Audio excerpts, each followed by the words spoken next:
Hello, everyone, and welcome to Group F of the StarCastTV Star League. Joining me today to help with this cast is Eonzerg. What's up, man?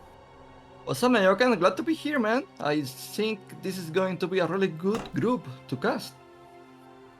Yeah, this is a pretty stacked group. It's got a lot of Protoss, though. I know you're a big fan of Protoss. We've got Snow, Tyson, Ssinz, and Calm. And even though there's only one Zerg in the group, in ASL, Calm actually had a pretty good showing. So I actually have high hopes that he could do well here. Indeed, he's a player that, he uses his brain a lot. He can do so many good strategies. Always like mind gaming. He's not afraid to risk trying new stuff. And that is always welcome, in my opinion. Yeah, and he's a very strong player even back in the olden days, so he can definitely play, all types of styles. He's very dangerous in terms of going macro. He could also go all in. We're getting a look at our groups, of course. We are in Group F, so we're almost done with the round of 32. Group G and Group H remaining. Group G pretty damn stacked, a lot of Terrans there.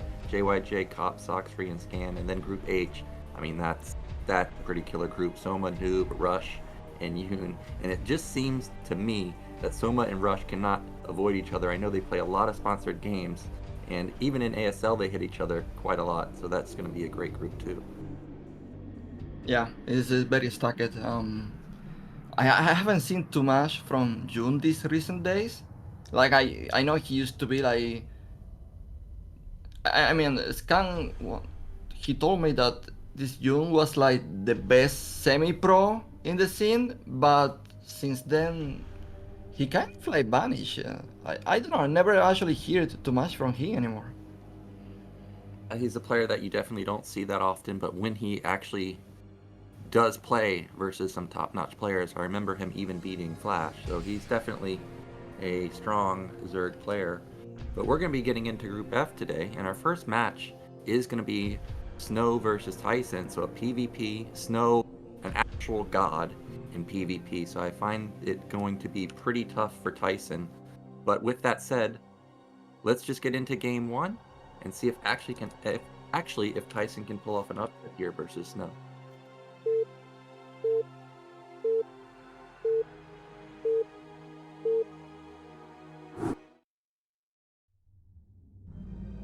Okay, in the top left, it is Tyson. In the top right, one and only is Snow. Yeah, it's a PvP in a very standard map. I'm not really expecting anything too crazy here. I don't think anyone's going to do proxy gateways or anything like that. But it's going to be cool to see Tyson. By the way, Tyson wasn't like a teammate of Jadon back in the Pro Gamer days? Yeah, so Tyson, he was actually on NBC Game Hero, so he's a teammate of Light and C. But wasn't he like, at some point, Kespa made a new team called Team 8. Wasn't he part of that team as well? Maybe I'm bugging. Actually, I'm not sure. He could have been. He's been around a long time, so it wouldn't surprise me if he actually was on that team. But yeah, he's experienced. He's a very experienced player. Oh yeah, he is. He is an aggressive player too. I've hit him on the ladder a couple times. I don't know if it's because me being a foreigner and it lagging a little bit, but he was definitely pretty aggro. So we do have just one gate from both sides, as you were saying. Not really expecting two gate, at least not in the middle. Obviously now with the pylons in the main, but I don't even expect two gate in the main at this point either. Yeah, there's the gas for Snow and gas Tyson too. Yeah.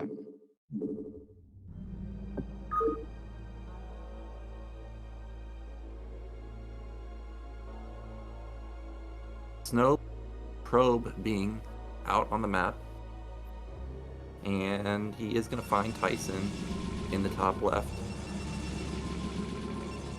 Okay.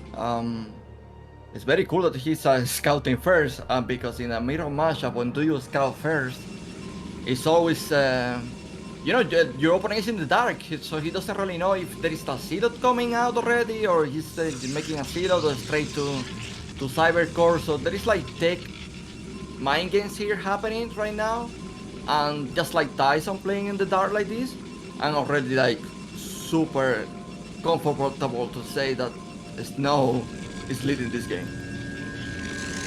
We've got the first Zealot out for Tyson, with no Zealot out for Snow. Cybernetics is done. Now, even though Tyson didn't find Snow first, or find Snow yet, He's not even making... Oh, he's at the range now. Yeah, that probe that's out on the map for Tyson, he could actually hide some tech, but not going to be the case. He has opted into range from both sides. And Snow, there's the second gateway. Yeah, Tyson has no idea, and the problem is that the moment the worker is going to be in that base, Dragoon is out, so I don't think he's going to get that information. Tyson is going straight to robotic, so I can see potential here for Snow to do some very early damage with Mass Dragoons. See if he can get that damage that you're talking about. The Goon pushes the probe back. Yep, it does get taken down, so that's well done from Snow. And now Tyson's just completely in the dark. And now at this point, we honestly really only have one build to go for it, and that's going to be Fast Robo. And that's exactly what we see here. And this has to be Observer too. So I'm sure Snow knows that, and I wonder how he'll try and pick this build apart. Yeah. I don't think these two Dragoons are going to really like catch that Snow Dragoon.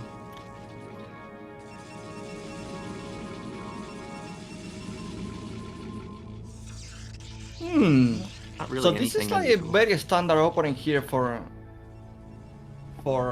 Tyson with the River opening. I think I have seen a tutorial from Rain like with this opening. So it's like very safe, and that is like, in my opinion, a problem here because like Snow is looking to be very aggressive, so he's going to be missing units. Got a move out from both sides. 4 goons versus 3. Got the Zealot coming in, or the Zealot's there with Tyson, whereas there's no Zealot for Snow. We'll see. Okay, he's actually moving in, and he is going to almost take down that goon. But the Zealot is so tanky, but he's not even focusing the Zealot at all. He takes down 3 goons, or 2 goons for 1. That was a great trade for Snow. Look at the micro right there. Yeah, to be honest, it's a really good micro, but I don't know, let's hope he doesn't commit, because there is also a River coming for Tyson here, and he's killing more Dragoons, so Tyson is in danger. Dude, that micro was incredible. He consistently microed those goons in the back to not die to the Zealot, while also picking off the goons in the front, and he just walks in. He does have 4 goons still left over, so he can pick off goons as they pop out, even though there's 3 gateways. There goes one of them right there, and if Snow just rallies across the map, this game might just end. Yeah, I don't think there is enough forces to make time for the River to get the Scarabots either, so I think this is it, man. Look at that. He's got 2 low health Dragoons there, and he just kills everything, and that's it. Tyson taps out, and this game is over. Oh my gosh, the micro is just so crazy from Snow. Everybody knows how good his Reaver micro is, but apparently his Dragoon micro equally good. Yeah, but that was like 4 Dragoons also against 3 Dragoons, so I'm not really blaming too much Tyson here. It was just an unfortunate that Snow scouted early on and pretty much made like the right call. It was the right call to what Tyson was doing. Yeah, if I was Snow there, I'm not sure if I would have tried to out-micro 3 goons and 1 Zealot when I only have 4 goons. But he made it work, and he's quickly up 1-0. So well done from Snow, and we'll be getting into our next game in just a moment. So with that said, let's get into game 2 and see if Snow can actually close out the series or if Tyson can start his comeback.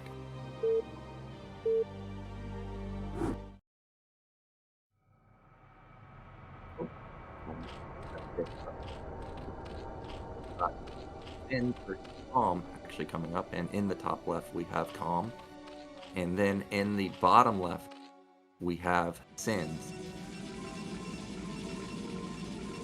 Yeah. I was thinking like Ssinz is a very aggressive player, always with the one gate expansion.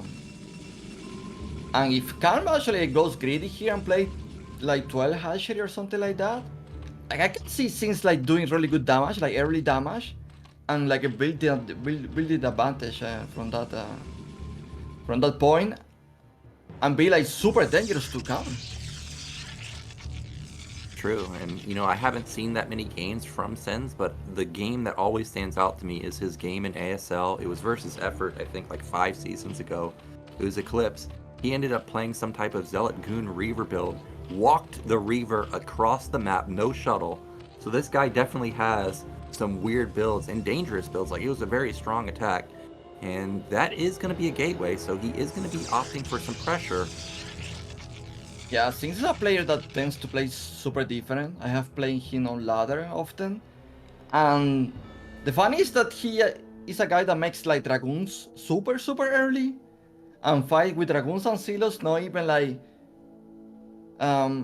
like the big focus is not really on the high templars. Like he tends to do a fast upgrades and focus on the dragoon army and trying to micro that way. And sometimes that actually works very well against the 973 that you are coming with Hydras and trying to snipe the wall, but he already has like Dragoon range and he's microing behind the cannons, and it can be tricky to deal with that. This opening from Calm. It's not often that I see Zerg players hide their first hatchery. Like, he didn't even get scouted, and he still put it on the third base. Yeah. I guess that he's trying to avoid a cannon rush in that national. We gotta also consider this. Sins went top right. He hasn't seen an Overlord. He hasn't seen the creep at top right. He comes into the natural and sees nothing. And now that he's gonna find Calm, like, you know, 3 minutes from now. He misses the scout. Oh, this is so bad for him. Look at this, he's like not moving at all, and this is terrible for a guy that is opening one gate expansion. Do you really want to have that siloed out as quick as possible against 12 hatchery, because you can actually do damage? I wish we had a player cam on Sins right now, because he's gonna come bottom right and see there's no creep here, and I'm sure he'd be wondering, like, what the hell? Did I just miss scout at top right? Because, you know, if we look at the vision at top right, he didn't actually go that deep into the main. If he goes to top right, this is a disaster. Okay, it looks like he's realized that, hey, I must have missed scouted top left, but the Lings are already out, and he's going to miss those even. It's super late, okay, it's a super late scout. Like, yes, it's fine, he's going to scan everything, but like mentally, this is already like starting so bad for him. Like, Calm could have even kept 2 Lings on his ramp in his main, and then Preuss would have been able to get no intel at all. He does confirm the third base is there, so he knows that he's been duped. And, oh, actually, he doesn't even risk going into the main. He's assuming there are Zerglings there. Yeah. Well, Calm, he sees everything. He sees that there are 4 Zealots already made. He sees that this is a normal opener. It was 4 Hydra Den. Oh, Hydra Den. Okay.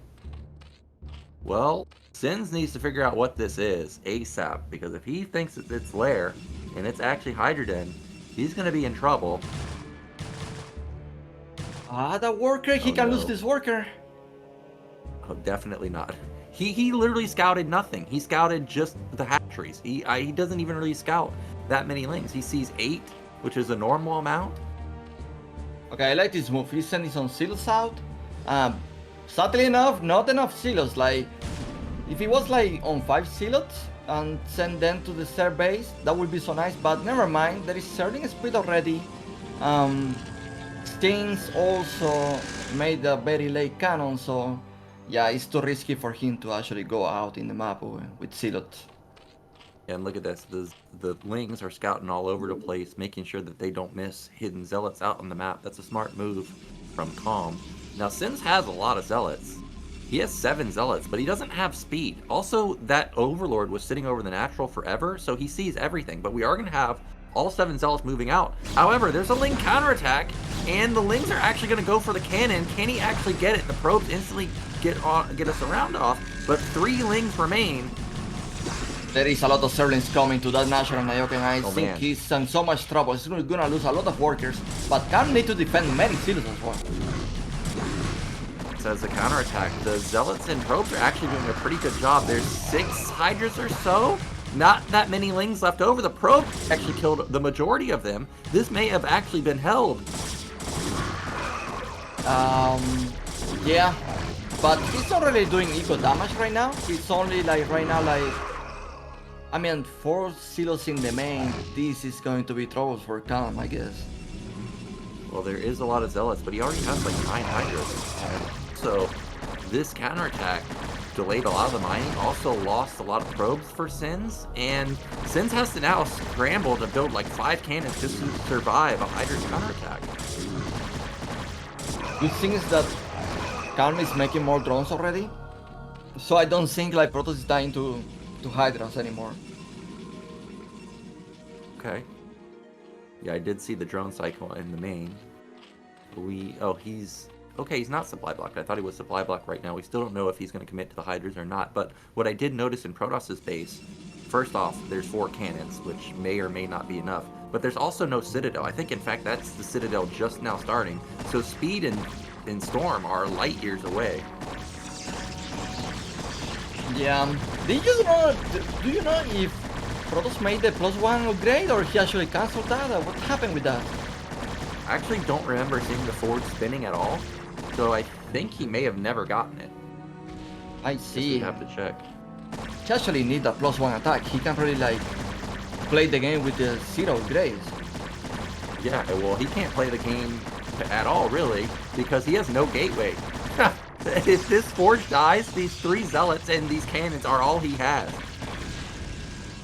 At least he's making more workers, because like I feel like the worker count is a bit too low for him right now. To even make, but you know what? This is working so good for Calm, man. Forcing more cannons, and there is no even more Hydras. He's safe. He doesn't need those cannons. He actually needs more gateways. He needs to start upgrading. Like if I was him, probably double upgrade with 2 forge, because like he's so behind upgrades already. And you know, like Calm layer is still not complete. He doesn't really need to worry about mutas. So yeah, he probably need to use this time wise. I think he heard you because there's a couple of gateways that went down in the main. Ssinz's worker count is really lacking in comparison to Calm. You've almost got equal worker counts for the Zerg and the Protoss. So Zerg is in a really good position right now, also putting down his 5-6 hatcheries even has Evolution Chamber, which is going to be ahead of Ssinz's upgrades. Yeah,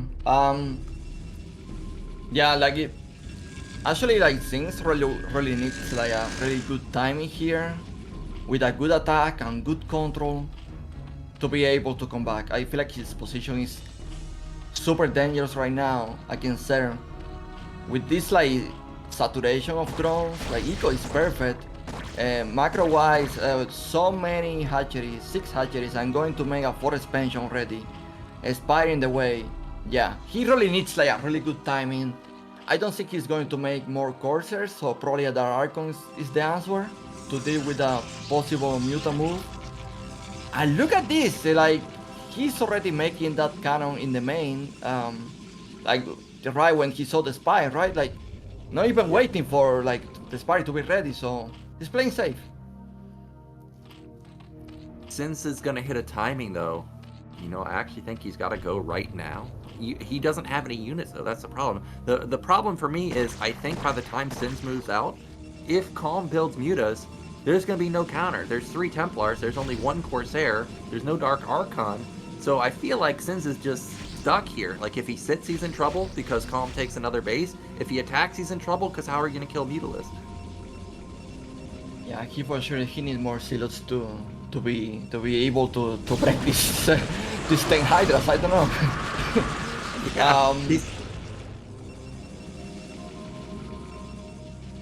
still only has those 3 zealots that we talked about, like from 5 minutes ago. Like, he's just chilling with 3 zealots, 3 Templars. One of the Templars actually got picked off, and it seems like that's not going to be Mutalisk play. It is going to be Lurkers. So I did notice that there was a Robo at the natural, which is good, but the Lurker or the Observer timing is still not going to be in time before a Lurker campaign is set up. Yeah, since card here is 8 gateways, 1-1 timing with the Grace, and try to kill the Zerg. He need to kill Calm with that timing.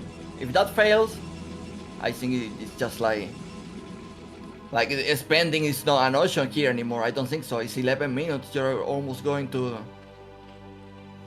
It's too late. It's too late to spend. Yeah, I agree. This is just gotta outright win the game. And Zerg is exploding in terms of econ. Even if Zerg was to lose top middle, I don't even think it matters as long as he keeps his drone count. We do have 4 Sares out now. We've got Goons, we've got Zealots, we've got 2 or 3 Templars. So actually, there is a decent amount of firepower here. Muta's going to try and come in and snipe some pros, but Corsairs are going to push this back. And Ssinz, I think, if he wants to attack, this is the moment. Yeah. I don't see that many Lurkers either, so as long as there are not that many Lurkers, so if there are like good storm connections with the Hydras, I can see this timing working. Did go for the double forge that you were talking about. He does have 1-1 already done. He's got enough Corsairs where if he has a good engagement, he could also start racking up some Overlord kills. Okay, but that army is so tiny at the same time. Yeah. They're like 3 Dragoons. Yeah, every time you look at it, it's like, dude, that is just nothing. It's just so small. His supply is even with Zerg, which is, well, honestly, it's not great, but at least he's keeping up in supply, I guess. Okay, he actually took the decision to make an expansion. Yeah, now he's at the mercy of the Zerg. Whatever the Zerg is going to do, that's it. And we're going to see exactly how actually the Zerg is going to finish this is the question. I think all he can really hope for is just pray that Zerg stays on lair. Because I can see a world where Zerg stays on lair and the storms are amazing and slowly but surely Protoss gets 4 bases. If Zerg never gets Hive Tech, there could be a miracle, but Calm, he's just in such a dominating position. He even has like 8 hatchery production, and his +2 should be kicking in pretty soon. I mean, Calm is going for it. I don't know if this is like the perfect timing for this. It's true he forced some storms early on, so maybe it is. Well, a lot of Hydras and Lurkers are bunching up. There's a lot of Zealots and Goons here. Remember, they do have 1-1 upgrades, so they're pretty strong. There doesn't seem to be that many storms, though. Actually, a lot of them connected, but I think now Ssinz is out of storms. Another final storm gets a good connection off there, and Protoss is going to be pushed back, and you can see even more reinforcements coming across the map. Yeah, this is just, I mean, he survived for now, but it's just like Calm getting stronger and stronger. Yeah, he can't. Okay, he's going to transfer, but he actually may be just transferring them into their death. The Hydras are getting into position for the Lurkers. And look at that angle. The Goons are just clumped up in that choke. Everything is going to get melted here. I don't see a single Templar, so there's no storms. Oh man, I'm glad I'm a third player. I feel so sorry for Protoss right now. Yeah, I'm sure you feel real bad for Protoss this game. And he just got massacred, and there it is, PG comes out. And that means Calm. He does take down Ssinz.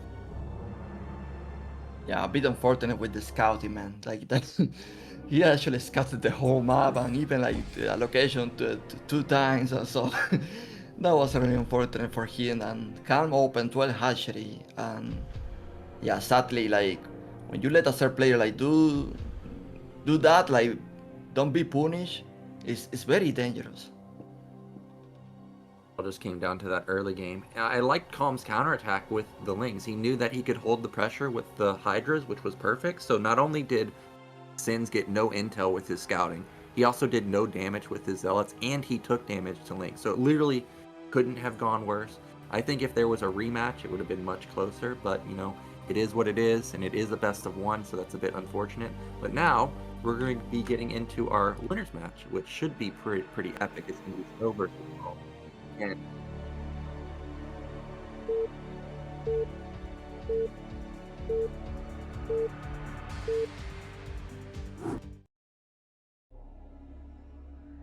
okay, in the top left, coming off a solid win versus Ssinz, it's Calm. And then in the bottom right, also coming off a great win versus Tyson, it's Snow. Yeah. You know, like, this is going to be super hard for Calm.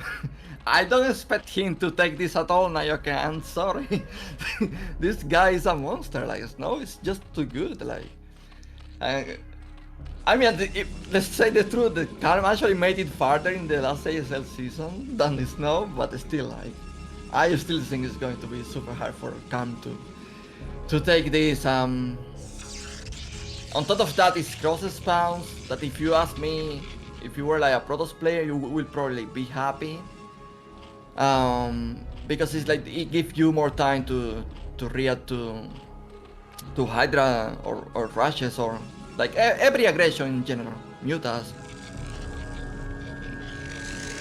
Yeah, I agree that it's going to be hard for Calm. Snow's my favorite Protoss player. Every time he's in ASL, I'm thinking to myself, this could be his season, man, because of how good he is.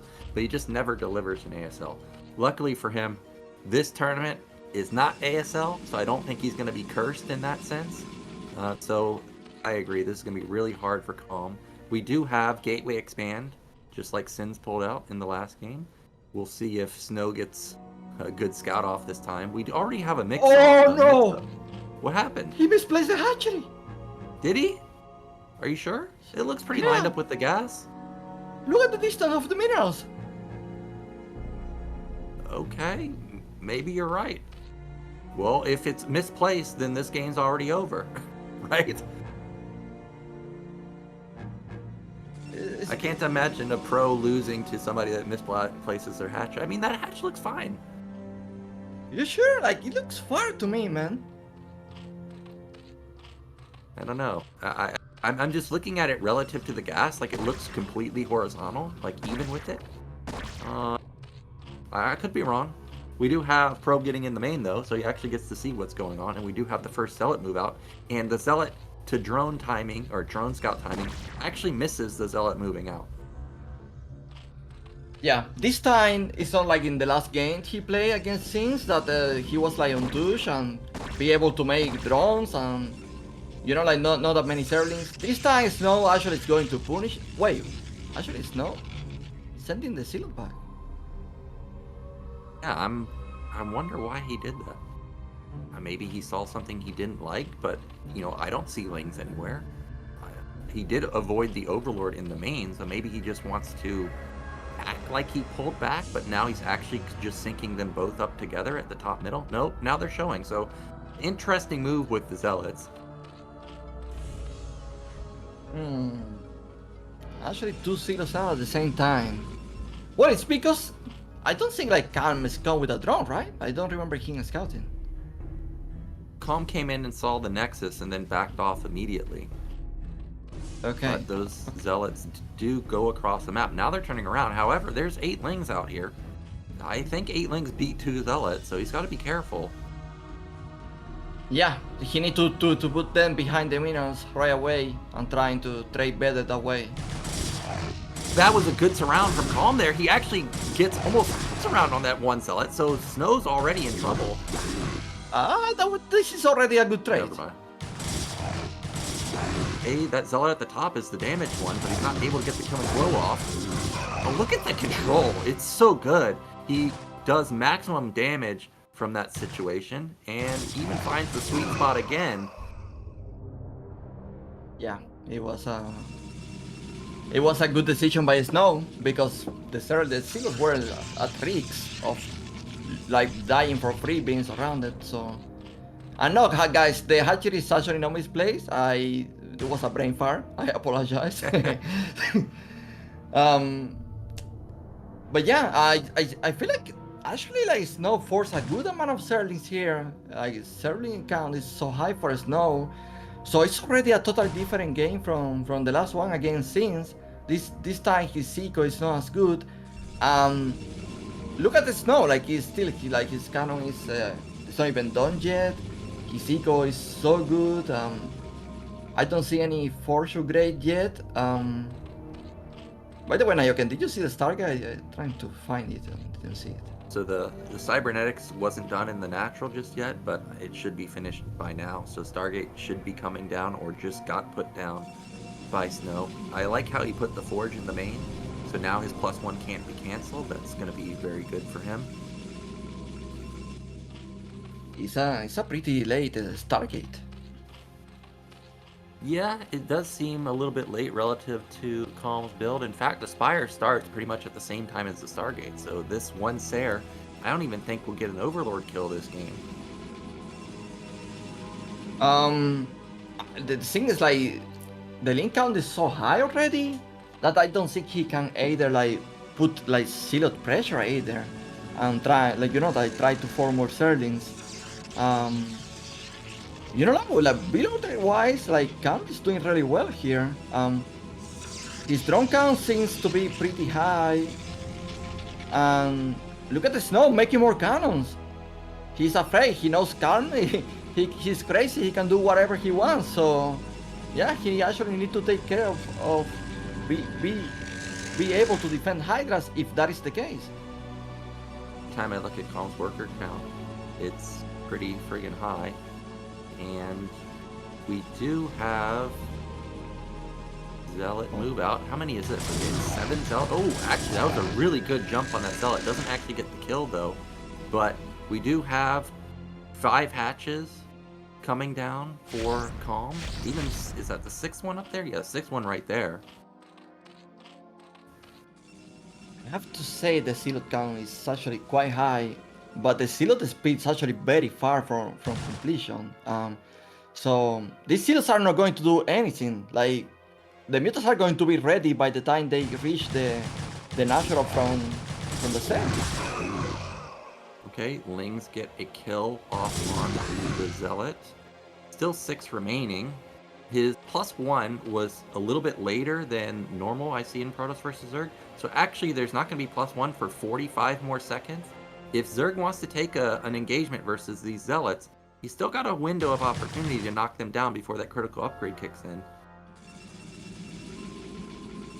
Yeah, but I don't think that he's going to fight the Silos that early. You can like, well, at least he's like making 1 million Hydras right now. I don't think that is going to be the case. I think he's going to open Mutas again. Well, we've got the Zealots with speed now, and +1 is going to be done. So this is going to be the timing that Snow was looking for. He's got 4 gates.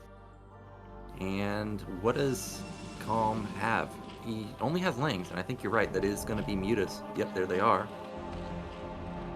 Yeah, it's a super high drone count, very strong eco. If he's actually able now to snipe some workers in the natural or in the main, that he will be in such a good position that only need to focus on making Hydras. Comes in, sees that there's no way he can attack into this, so I think Snow is just going to have to back off for now. And that'll be fine. He'll just get a consolidated army. I'm sure go again with like the +2 power spike that comes around, 11 minutes or so. We've got 11 Mutas out in the field, and there's a lot of Scourge too, so he may be looking to actually go for a kill in the main. Surprised he made the many extra Sankens, but it makes sense now because it's going with this Muta timing, and sometimes a base trade happens and you are not prepared for that and you can get damage from Zealots. But these are man, don't do it! Well, he jumps right onto the 3 cannons. There's even a 4th cannon coming up. 2 of the cannons are already dead, but that's a lot of Corsairs. Also with the Archon, I think it's a smart move from Calm to back off. Yeah, it was smart. You don't really want to lose all these mutants. It's a lot of gas invested. And playing with fire here. He really wants those Templars. He ends up getting one of them. And he is going to get the second one. Really good job, but he's going to lose all of his Mutas for that, so I'm not sure if that was worth. That was 11 meters Nyoken and some scores as well. For what, 2 High Templars? I think it was 2 High Templars. That doesn't seem like the trade you're looking for. Nah, it's a terrible trade. Look at the Corsair count. It's at 6. The Scourge count is really high also, and these Corsairs are going to be pushed back. We've got a small attack moving across the map.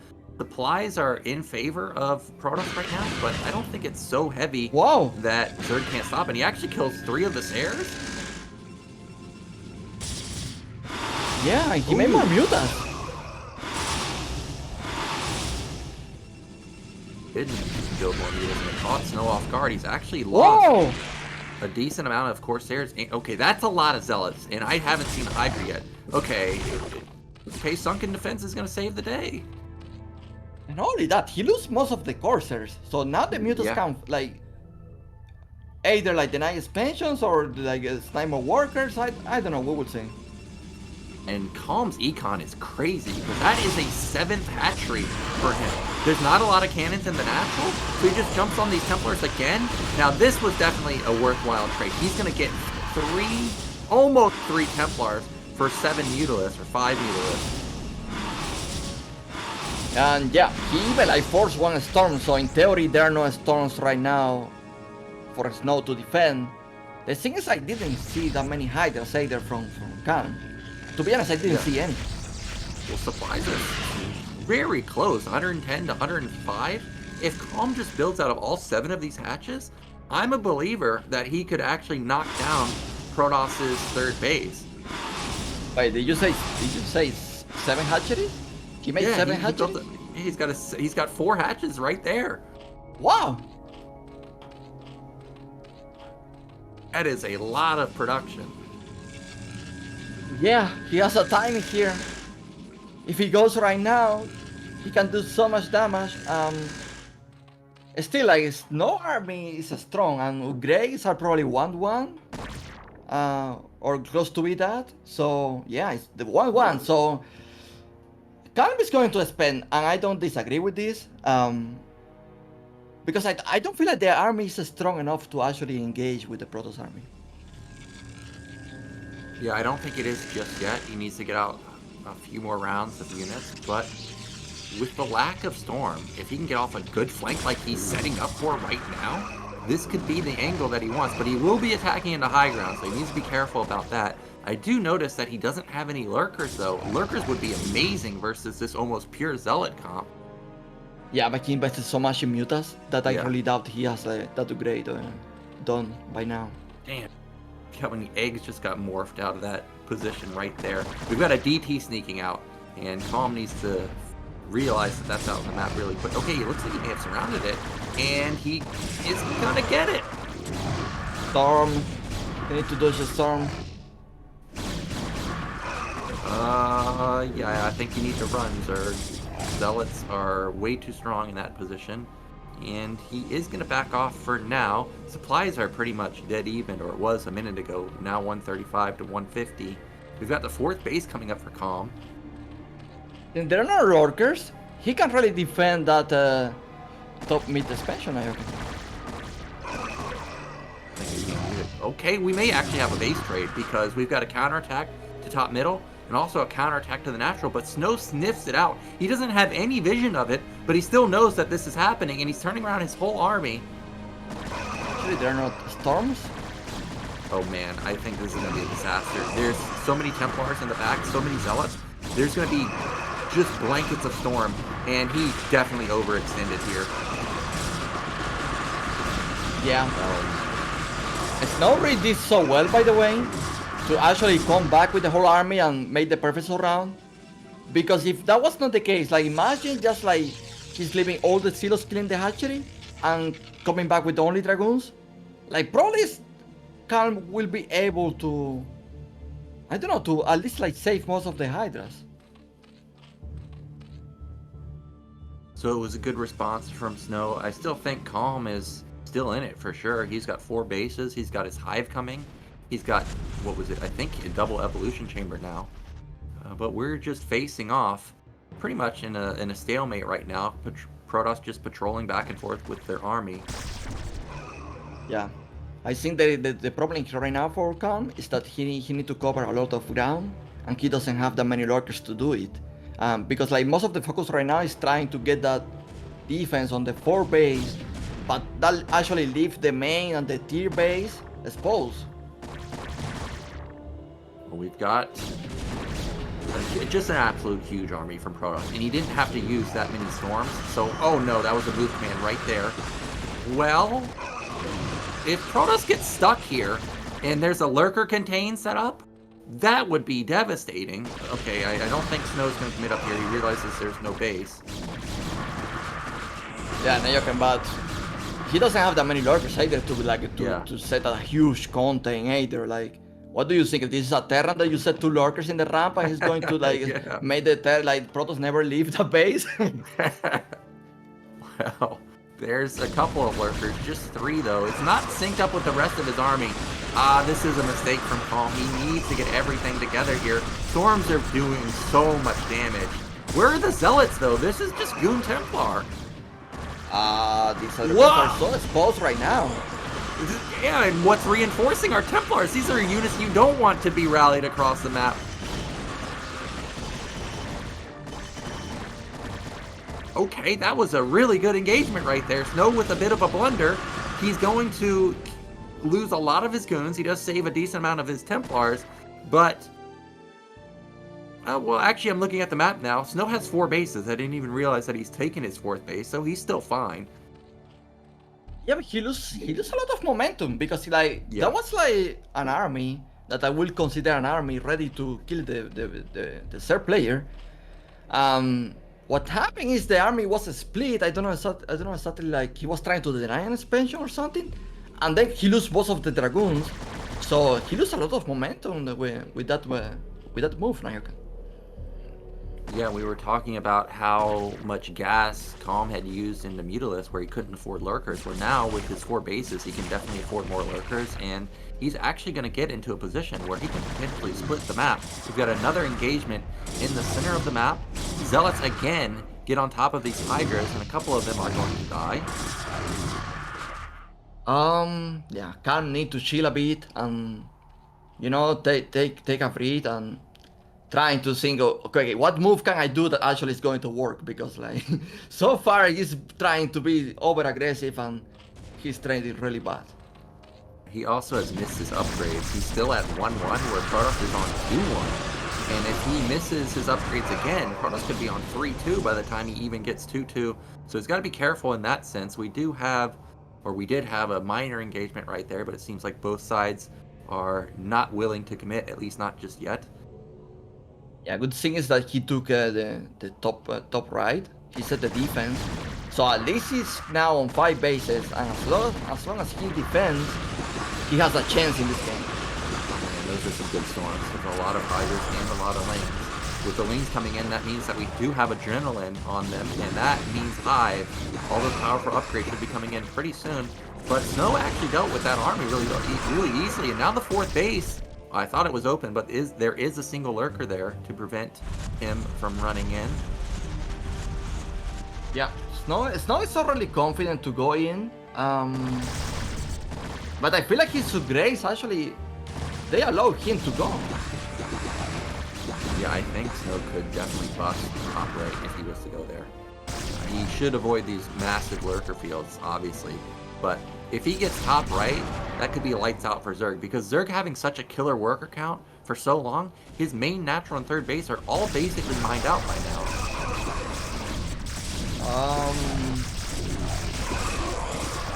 I'm not really sure if he should commit to attack this position.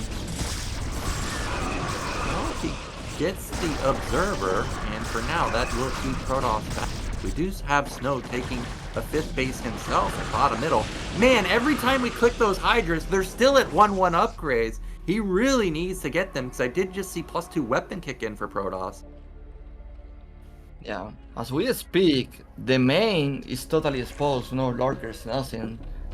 It's true there are many Zerglings, but as long as he actually puts some good storms, he should be fine.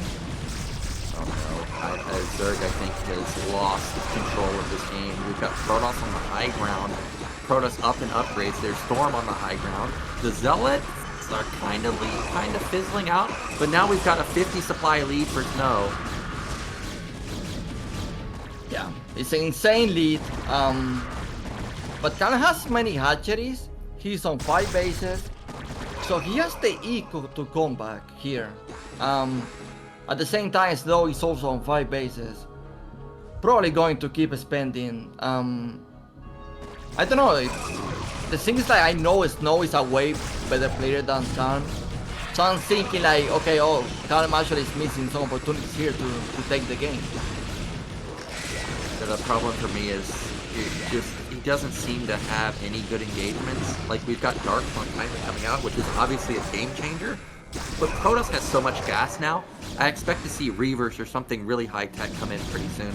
We actually have Goons and Zealots just pushing the army back. Actually, there is only Dragoons now in this army. There's not much. Well, there's 2 Archons and 2 Zealots, a couple of Templars too. But Zerg is just not having the trades that they're looking for anymore. Yes, the Lings are very cost efficient, but these Goons and Zealots are just racking up so many kills. The Goons are still alive. Yeah, he's missing units here, man. I don't know what is in the 5 base of Ser, but he needs to transfer that. If the Nidus dies, that just opens up the top right completely, but I actually think Snow might just end it here. By the way, what the Ser upgrades? Like, he's not doing damage to this army. Yeah, I know. Every time I look at him, like, are the Goons gonna die at all? I think he was still at 1-1.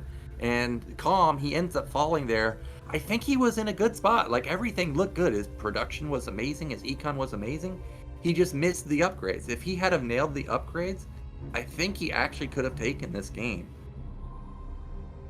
Yeah, I think he was also like missing a good amount of lurkers. He needed more lurkers for sure in this game. Was true, but I mean, you mentioned in the beginning that the commitment to the mutas was a big commitment. Like, he built, what, 20 mutas? He did get a lot of Templars. It is true, he did do that. He got like 5 or so. Also killed a lot of Corsairs. But yeah, there was just a lack of lurkers, and also, from what I noticed, it didn't really seem like he was ever in a good defensive position with the lurkers either. Yeah. But it surprised me he was able to secure 5 bases. And for a moment I was like, well, the supplies are even. You know, set on 5 bases, the filer tech and all of that. It can be really dangerous for Protoss. But yeah, he actually never got to use that power. Yeah, I always get nervous when I see Hive versus Protoss, just because every Protoss versus Zerg, it seems to go this way. Protoss has a massive army, but then they just get stuck bouncing between bases, and then they just get plagued and dark swarmed to death. But it didn't happen that game. Snow takes the victory, but despite losing there, I have hopes for Game 2 where Calm could actually strike back. He's looked really good so far in all the games we've seen. We've got Snow in top left this time, and we do have Calm in bottom left. Map is retro. Well, if you ask me, like Calm opening in that game, I feel like his eco and everything worked super good for him.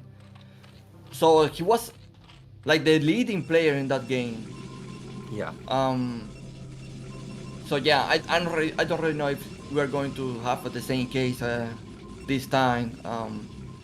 And he's going to, like, you know, like willing to risk going another 12 hatchery opening. But we will see. Have Snow kind of scout bottom left, so that's gonna be a lucky scout for him. Now, what do you think about retro for ZVP? Do you like it? It's decent. It's decent. I like to play almost every ladder map except La Campanella. So yeah, I enjoy a lot playing on retro as well. Okay, well, Probe comes in here. Oh, that was a knife, like he missed it. Never mind, he didn't. He is going to scout the pool. Yeah, that would have been devastating if he didn't see that. I can't imagine how tilted Snow would be if he was just lose to a 9 pool, even though he should have scouted it. We do have Forge follow-up, so it seemed like it was going to be a 12 Nexus, but now it will just be Forge expand. Man, life is interesting sometimes. Like, Khan was so close already to win that game. It's crazy how close he was. Yeah, really close. So the probe, he sees everything. The drone, actually I thought was going to go to the third base, but instead he is just hanging around, and we are not messing around this time. It is double cannon. 6 lanes, of course. Khan didn't drone scout, and he can probably assume where Snow is based in the timing of the worker that come to his base. But yeah, he's not going to do too much here with 2 cannons. Be ready. Yeah, and also with 1 Ling chasing the probe, I don't even think you can run by this. So he doesn't even have to pull probe. He doesn't have to build a gate. Yeah, like this is just completely shut down. That was really bad. He lost to Zerlings. Yeah. So Calm, he's gonna have to be playing his A game this time because he's down in the hole right now. He is taking a third base at bottom middle. Yeah. Losing those 2 Zerlings is a big problem for a 9 pool opening. Because now, at some point, he's going to need to make more Zerlings, and he's not making drones with the larva. So he's not going to be already missing eco. And Snow can abuse that. A really position for Calm right now. I wonder if he can kill this probe real quick. Okay, he does. I was thinking maybe he'll just put down a Hydrogen and turn this into an all-in. I don't see any movement from the drone to build that Hydrogen, so, no, it's just gonna be Lair. Is it? Well, he's not doing anything. Yeah, he's not doing anything. Interesting. Okay, he did just spend 100. I think this is speed. In fact. Speed on Hydroden, maybe? Oh, maybe? Never mind. Okay. Interesting opening against a Protoss player that did 2 cannons. He actually went the speed first into Lair. Yeah, I'm not sure what this is looking to accomplish. Maybe by getting speed fast, he wants to fool Snow, where Snow will see that, hey, this guy's already got speed, maybe he's all-inning me, then force some more cannon. Not sure exactly. Yeah, maybe can do like a Romba, a very strong Romba as well. And he's finding this Silot so good here by Khan. And he's not get surprised with some Silots in his minerals. But yeah, need to deal with that. Tom has recovered his econ a bit. You can see he's got drones on all his bases right now. Not that many, but still pretty good. We've got gas at the nap already for Snow, so he's really ramping up that gas income so you can get some heavy tech units like the Templars and Corsairs pumping out pretty quickly.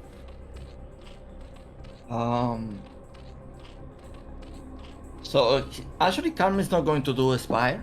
He's already making the Hydra Den with an extra hatchery. So we're going to see probably 5 hatcheries Hydras. The thing is like Khan, man, he actually missed that Silot with some smart move by Snow. And now he's going to need to pull the workers from that base. This could be one of the lurker bugs, actually. He's built a decent amount of lanes, and why do you need layers that, okay, never mind, there's the hatchery. We just build it right in front of his face. So I take back what I just said about the lurkers. Yeah, you may layer because do you still need the Overlord speed? So you can do a timing and snipe the gateway and the forge if you can, and don't be stopped by a DT. Okay, Blizzard, you gotta do something about this. I just saw Zealots shoot through the mineral into that drone line. Yeah. This game is falling apart because there's 3 Zealots moving to the natural while he's struggling to deal with that single Zealot at the bottom middle. Actually, he turns back. I think Snow could have done some good damage there, but does not want to commit. You know, not a bad decision right there, but there was very small defense for Calm at the nap. Yeah, Snow didn't commit, because he doesn't know exactly how many units there are. But now he needs to make many cannons, because this build is very dangerous. If you mass hydras from from 5 hatcheries, in theory the hydra speed and the hydra range are going to be quicker than in a normal game where you are making spy first. So it's not they need to take that in mind. Well, Snow did spot a big group of overlords at the natural. I think if he can get out like 5 Corsairs, wait for a big engagement, and then go sharking for them, that could be a catastrophic move. But instead, he's going to be content with just his 2 Sairs. He's now starting to ramp up his gateway count, going upwards of 5 or 6 right now. Yeah, to be honest, I feel like he needed to build high Templars and just try to be safe against that. Calm is actually making more drones, making more hatcheries. He's going now for the timing, I guess. Now that Overlord Speed is done, he can try to snipe the wall from Stone. Well, we've got a 5 Zealot move out. I imagine they must have +1 by now. Yep, there it is. I'm still waiting to see those Templars because Snow got his second gas really fast. Okay, there they are. And I was like, dude, why'd you rush such fast gas if you're not going to get the Templars ASAP? But they are just chilling at the natural. I don't think Calm is worried about 5 Zealots. I just feel like this is just a posturing move from Snow. And there's those Overlords that I was talking about being isolated. Now, this won't be a good engagement for Snow, and he is going to back off. Actually, Karn took his time, I believe, because he wanted to like leave enough defense for a DT counterattack. Yeah, that was a smart move. Make sure you don't let that one single unit wipe out your entire worker line. And Calm, okay, I thought actually there was a drone at bottom right. In fact, there might actually be a drone at bottom right, based on the speed of those units. So he may be thinking about taking his 4th base pretty soon. Spy for Calm here. But the Snow is being so active with the scouting that I don't see like mutas are going to be that effective. Really? Even with only 2 Sairs? Yeah, but he says actively scouting that, so now he's probably going to make more Corsairs. Okay. Or even another Archon. Another drone cycle. He does have a lot of Templars, so he could also just instantly morph into Archons if he wants to. But we've got we got supply count pretty damn even. You know, based on the beginning, I thought Calm was going to be down a considerable amount of supply, but sitting 107 to 100, he's actually in a really good spot. He's even taking his 4th base. We've got a Zealot move out, but there is no... Is that a Zealot move out at the bottom too? Yes, it is. Yeah. Oh man. Making drones, man. So that was the worst timing ever to make drones, if you ask me. Yeah, and a DP in the mineral line at the same time. So he's gonna do so much damage. The Zealots on the ramp are obviously not gonna survive, but the DP is just gonna rack up so many kills. Actually didn't get as many as I thought. He gets 4, which is still good. But Protoss is gonna lose a lot of Zealots for this. Yeah, he loses a good amount, but I think that was decent damage as well from the DT, the Nyoken. Yeah. He even like killed some Hydras. Yeah, it was definitely an okay trade. Calm does have his 4th base though. He is gonna have that up and running, and there are the mutas. I guess they were built in the main and the natural because I don't remember seeing them pop out of the 3rd, 4th, and 5th hatchery, and the Corsairs are completely out of position. So he may be able to actually kill. Oh, he may actually be able to kill one of the Corsairs. Look at the control Nyoken. It's Han Solo like piloting the Millennium Falcon. Are you kidding me? Okay, despite the Millennium Falcon control, one of the Templars does end up getting taken down. Yeah. But you know what? I feel like Snow actually didn't give like enough respect to the mutas, and somehow it paid off. I think actually Calm is in another good spot. 4 bases versus 3. He's got good econ. He's got good hatch count. He even has saturated his 4th base already. I hope he just doesn't lack the upgrades, because last time is what really did him in. That's got to be an evolution chamber and a queen's nest, and that is the case. So hopefully this time he can match the Protoss upgrades, because I did see Protoss is already at 1-1. Wait, but is that the first evolution chamber, or there is a one in the tier? There's a one at the third base. Yeah. Okay. There it is. Damn. Man, that's a lot of drones, man. 70 drones. He has huge macro right now. He just really has to not die. If he can just survive for the next couple minutes, he's going to be going into the mid game with just an amazing econ and macro. Yeah, that is easier to say than done. Like, just not die like against Protoss. Well, I like how he's got more lurkers this time around, and it seems like they're in a better defensive position. So I don't think actually Snow can really attack anywhere just yet, unless he wants to try and attack bottom right, because there's no hive. That means there's no Nidus. But maybe he can bully his way in. But that would be such a risky play. I think actually Snow should consider taking a fourth base himself. Yeah, Calm is supply block, so he can really make more units or more lurkers. I really ask myself how many lurkers there are at the tier base and at the 4 base and so on. There is only 2 lurkers. Yeah, there's actually not that much. Okay, he may just actually bulldoze his way in here. There's so many Dragoons. There's a decent amount of Storm also, 3 Templars, but they have double Storm. Calm needs to get all of his units over here, because the 4th base is about to be busted. I think he can save this suspension. And it's so complex to send the units on this map from one place to other, because they go by the tier base, and yeah, it's a mess, and this suspension is dead. The best thing he can do is like take mid left, mid left, and trying to set up that one with lurker defense. Yeah, and if he wanted to go for a counterattack, he can't even go for that either, because Snow's already halfway across the map to intercept a move like that. And he does exactly what you're saying. He does take mid-left, but he lost bottom right, and he lost all the drones there. That is crippling amounts of damage. And now it's a 50 supplied lead for Snow.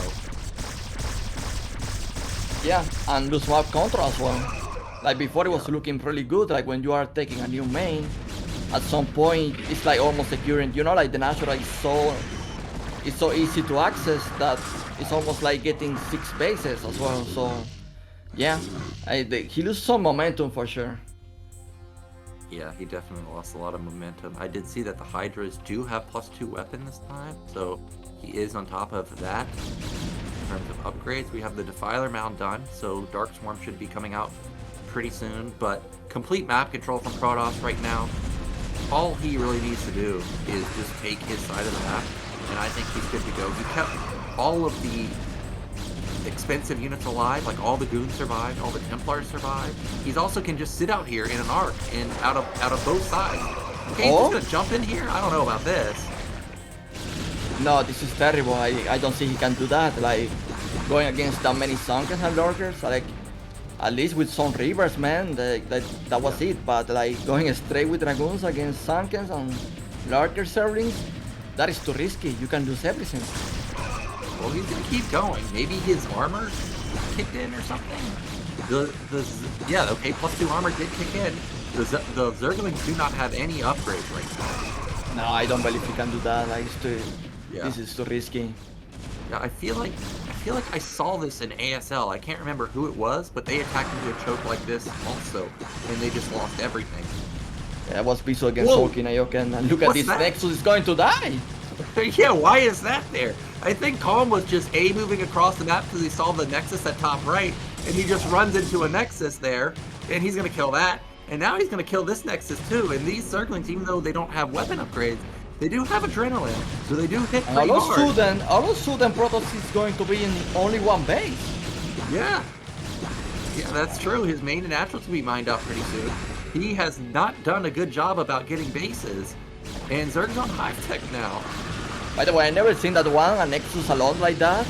Yeah. Like, for a moment I thought it was a critter, or, like some feature of the map. Yeah.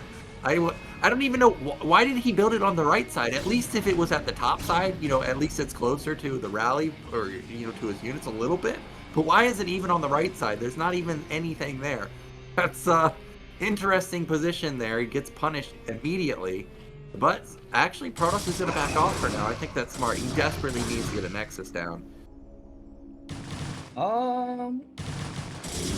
Yeah, he's going to get this worker. So no, like still not for expansion for Snow. Now this can be super dangerous, and if there are no rivers to take down any of the bases from Calm, I think like I'm going to panic here for Snow, man. Yeah, and there's not like a lot of Archons either. So if a Plague goes off, that's gonna do a ton of damage. Good storms right there, knocks down a lurker, but he traded his Templars for that, and he lost his observer.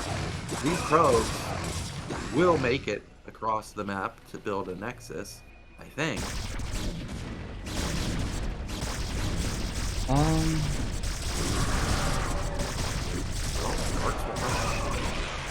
Wait. Calm is actually not reacting to that.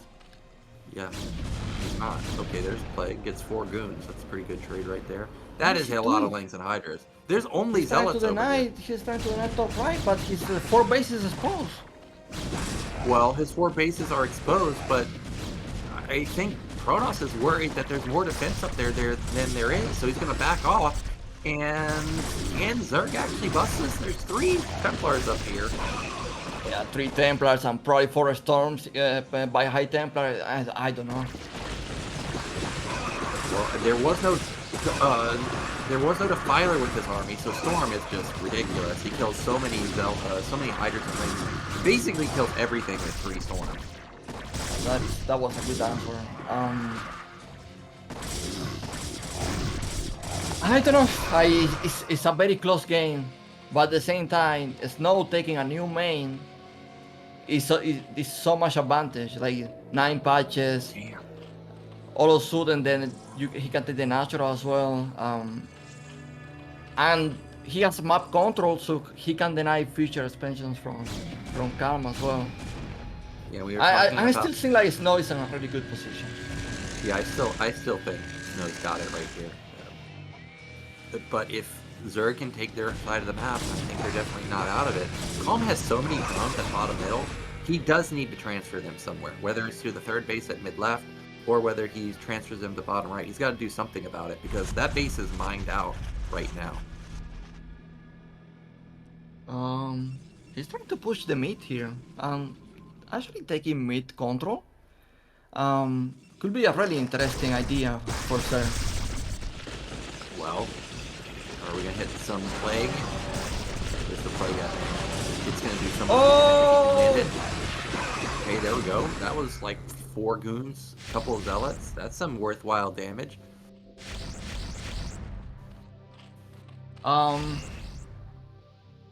Yeah. If you actually can like deny the mobility from Protoss in the mid. I mean, Snow is still no rivers, man. The king of rivers is not making any river. What? Yeah, I don't know. And this is exactly what I was talking about before we got into the game. Every single Protoss versus Zerg that goes late game, I see exactly this. Hive Tech Zerg versus Protoss units that just bounce back and forth over and over and over. But he is getting good storms off, so he will push back these Lings and Lurkers. And actually, all those Lurkers at the bottom are exposed. Snow needs to jump on this while he can. Okay. That was really good for Protoss here. Killing so many Lurkers. But you know what? Khan actually like is securing the bottom right, so Yep.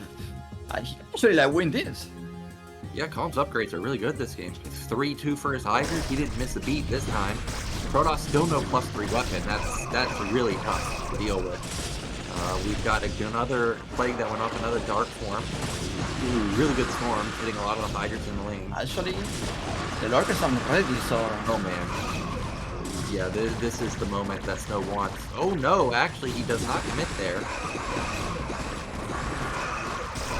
That's so many Lurkers. They were all bunched up. I thought that for sure was going to be Snow hitting them with a bunch of storms. Okay. Yeah.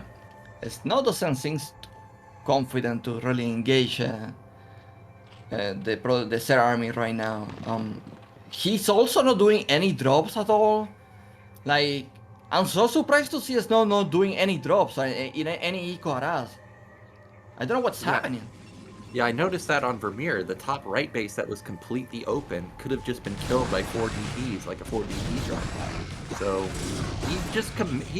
okay, there's the shuttle. Of course, as soon as you mention it, there it is. It seems to me, though, that actually Snow is content with just splitting the map.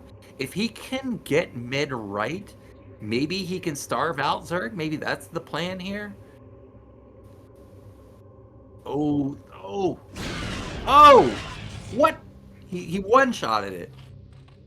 Yeah, probably because some Hydras attacked the shuttle early on.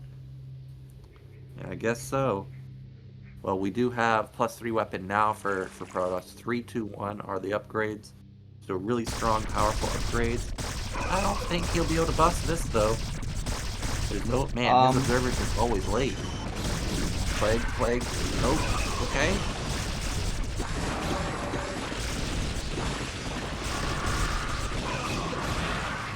Good Dark Swarm right there. I think he's missing a Storms to really like attack that position.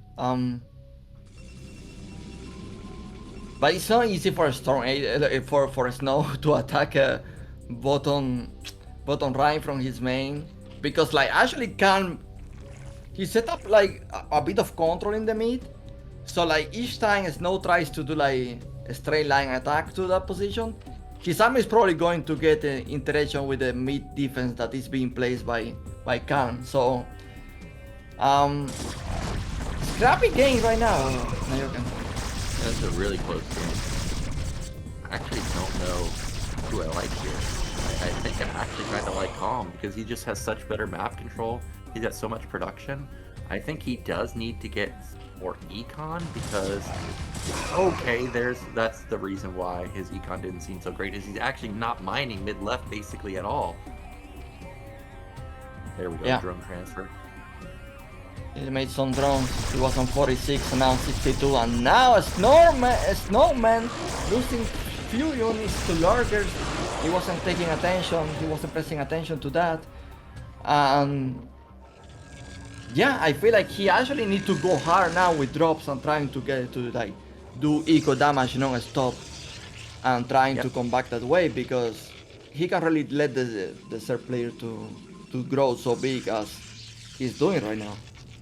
Yeah, I think if Zerg gets mid-right, this game's over. I just don't see how Protoss can win. Protoss is going to be mined out in their third base at top middle pretty soon.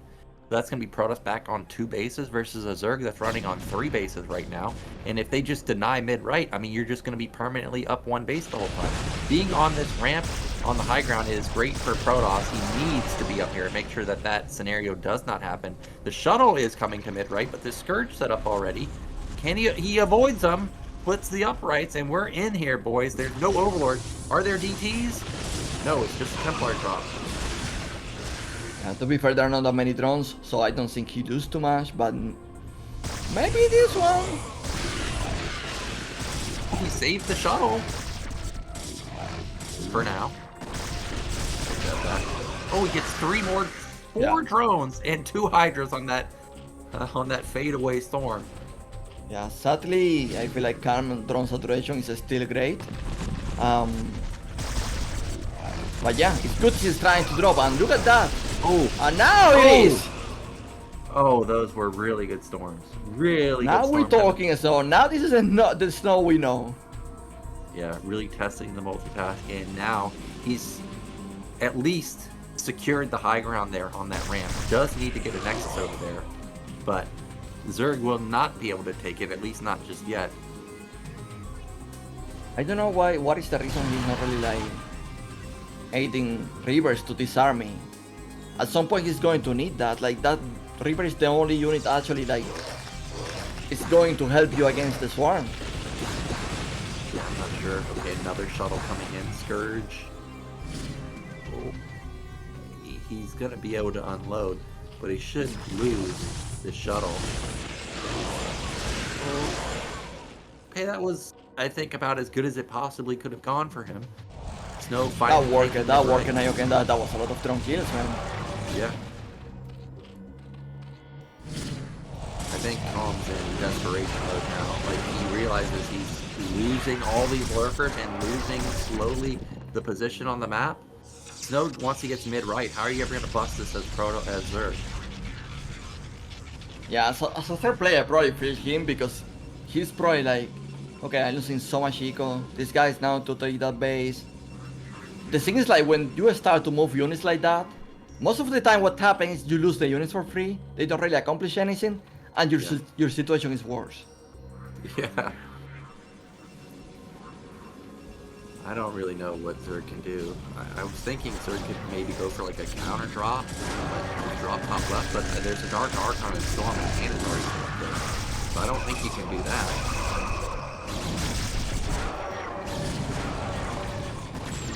I think... I was going to say, I think since he has like mid control already, maybe try to spend there? Yeah. Yes, we could try. And again, another amazing drop from Protoss, doing so much damage on the workers. Yeah. No, he's doing job like right now. 47 drones. Not even like that many resources to make units or drones either. Wow. That was a big lurker morph.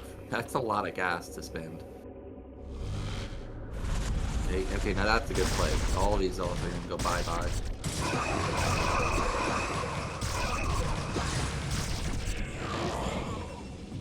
Finally, Reaver, finally!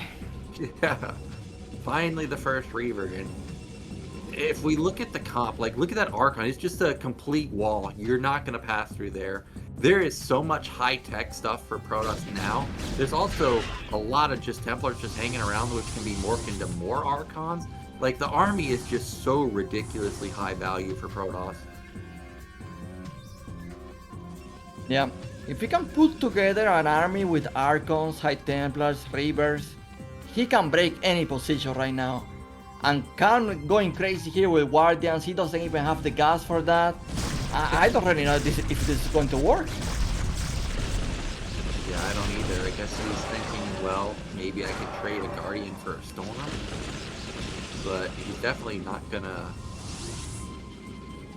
I don't know. There's not that many Sares out, I guess. If any. I saw that Archons. I'm pretty sure I saw that Archons. Yeah, there's a Dark Archon in the main base of Snow at the drop area. It was right there.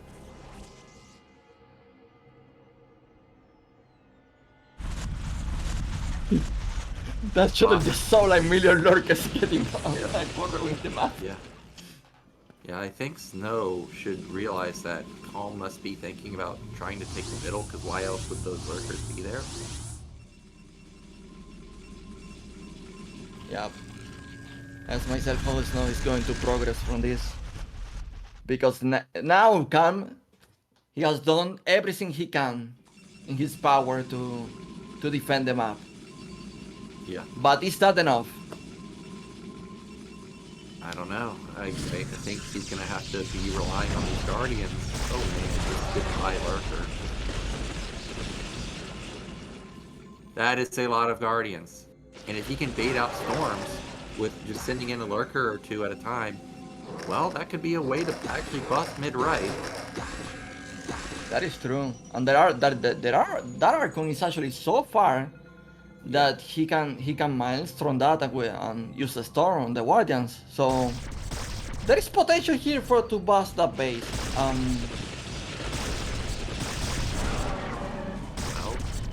Well, I mean, he's gonna try and deny this middle area. Okay, that was a really good play, hitting a lot of the buildings.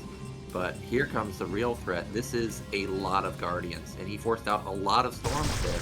How many does Protoss even have left at that position? I'm not really sure Nyoken, but seems like he's got a lot. There's another good Storm, but look at the angling. I mean, they're just hitting from all directions. Okay, but he's getting really good connections. He's taken down like 4 or 5 of the Guardians already. He's taken down basically all of the Guardians already. Yeah, it's a lot of gas invested. Queen! Well, I was not expecting to see queens. Okay, they're just gonna run in Oh, here, the but Defiler this is Bullet, Cannon no. Reaver. I'm not sure if it would have mattered if the Defiler got in there or not, because No, he so could many play the Reavers. Reavers at least. Yeah, that is true. Well, Calm is taking the middle, and he's starting to build Sunkens here, but there's not a lot of buildable terrain. Yeah, but the army is big enough. I don't see, like, honestly, Snow, like, committing to attack this. I'm not very sure about this. He can get through those front lurkers. There's not any Darkstorm behind it. Doesn't seem like he's able to get through them, though. That one lurker on the left side deals a lot of damage. Finally gets taken down. This minimal amount of defense from Zerg is pushing Preuss back. Preuss's army is actually not that big, because remember, there's a lot of supply at mid-right trying to defend that area. Also, that Dark Archon at top left has a lot of supply, too, there, to help support it there, and Reavers are at mid-right, too. Wow. Yeah, but the thing is, like, Snow is building bank here, and if he keep trading with the storms, that is energy he's using. That is free. Yeah. Reaver, okay, good shots right there. There's an observer there too, so he can spot these lurkers. Ooh. It's funny, Swarm is defending this Reaver, man. Guardian Hydra Lurker Defiler. And the Reavers are the ones sitting under the Darkstorm. That is hilarious. They can't be damaged. Swarm is actually defending everything now, like, for Protoss. It's crazy. What a spell. Those Reavers are still alive. The Archons are still alive. I don't see much Storm left available. Just one Templar hanging out. Ooh! Ends up saving both of the Reavers. Oh! Broodling on Goons! Okay! It's looking bad for Khan, man. Well, Preuss needs to be careful, because your army's strong, but it's not that strong. And this is, you're out in the center of the map, so he does luckily retreat his army in time. Oh man, big hit. Damn. Look at the Reaver damage! This guy's doing more damage with these two units than everything has done with all the units all game done. Yeah, he ends up, 16 kills on that Reaver. He even ends up saving one of the Reavers at 2 health. Now we finally see some more Dark Archons being morphed in. Finally, this Dark Archon at top left is going to be moved. And look at that. You are not happy to see that if you're a Zerg fan, seeing like 7 Archons being morphed at the same time. The thing is, like, I'm pretty sure those minions in the mid are not enough to win the game. Yeah, I don't know. But if Calm can mine it out and just build tons of Sunkens, What? it's going to be really hard. Sunkens? Yeah, look at this. Yeah, but that is going to die to Reavers.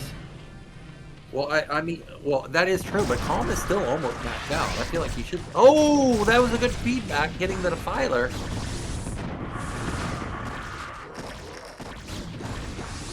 This is just such a dangerous spot for both sides. Like, Protoss is so far forward versus a Zerg who could easily get off a 360 surround. Here he comes, but it's not going to be that many units moving in.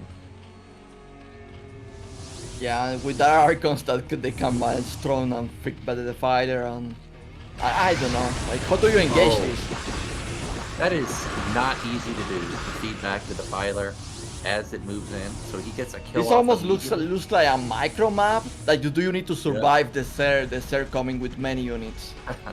Yeah. Well, we've got a lot of queens, but unfortunately there's not very much stuff to broodling. We parasited the shuttle, that's great. That will give him vision onto the Templars. That's a good idea. Okay. Parasite the Dark Archon also. Yeah, Nyoken, that is very excited that he can see the Reavers killing everything. I guess that is cool. Oh man, Guardians bleed off at the right side. And for some reason, No just backs off at the perfect time. He knew it was coming, moves back into a better position, and takes minimal losses.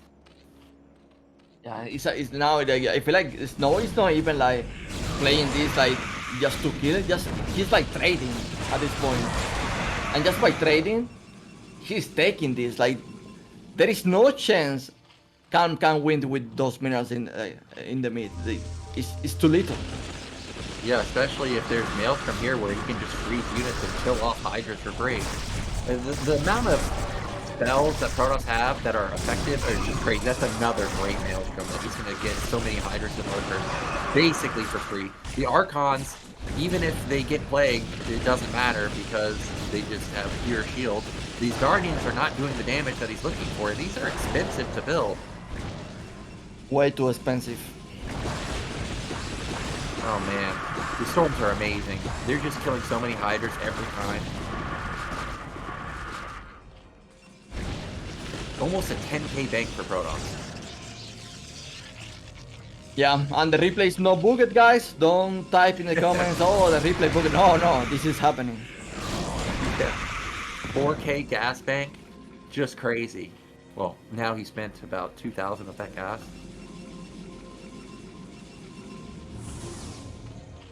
Yeah, I was looking at the gas and you say that and I was like, wow, Nyoken is seeing double here because it's only 2k. I think when we go to that rally point again, we'll see like a 10 Archon being dwarf. Another Defiler dies to be back. No, the fun is that he's not even like using the minerals. He's not getting that many resources because the snow is like storming over and over. Yeah. And every time he builds a Sunken, or every time he builds Sunkens, they're just dying to the Reavers. Oh. Okay, that was good. Broodlings, get 2 or 3 of them. Yeah.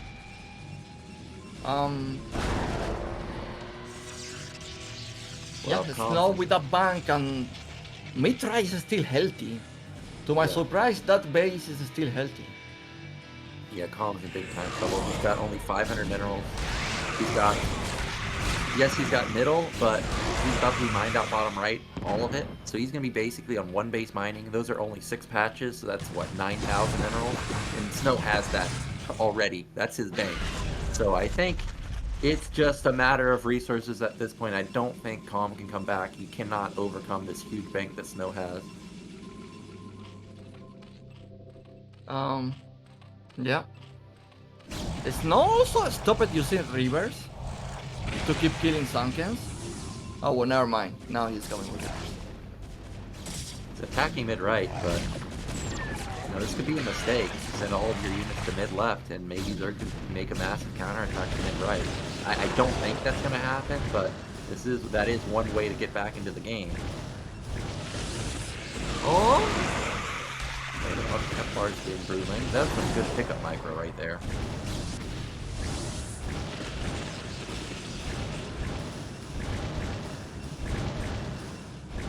Yeah, I don't think Snow will really he will not like to lose this expansion. So he has to make sure he's not losing this. Yeah, I definitely can't lose this because then he'll be mined out also. That is a ton of queens. That is an absolute ton of queens, and he's getting a lot of value from the queens. Every time he comes in here, he's killing off Templars left and right. Okay, how many units do you make from 10k minerals? Well, probably infinity if you could build just Templars. If they're goons or zealots, maybe what, 100? Okay, Carl's gonna go for the Hail Mary here, but this is not gonna work. The micro is too good. The Reavers are too strong. And the army is massive. Yeah, the army is just, it is absolutely crazy. This is the problem with queens. Yes, you can like Broodling High Templars, but then Archons what? Yeah, Column just doesn't have an army. And it's what, 10 Hydras, 5 Lurkers, and a Defiler versus 12. Oh my gosh, good Maelstrom, good feedback. Like 12 Archons. He's gonna attack here, and he doesn't even really need to attack here, but he's gonna knock out all these drones. It's so rare to see a game like this. I feel like watching one of these like old school games from Nalra, and these old school players. Yeah. It's not often that you see the army comp literally be pure Archon plus Reaver. I mean, that is just an insanely valuable army. And it's not even that many units. It's what, like 15 units total? Oh my gosh, he's gonna kill all these drones too. I'd say this army looks trapped right now, no? It does look trapped, but... Oh, he even has mind control! So he's gonna parasite the queens! Oh, wow.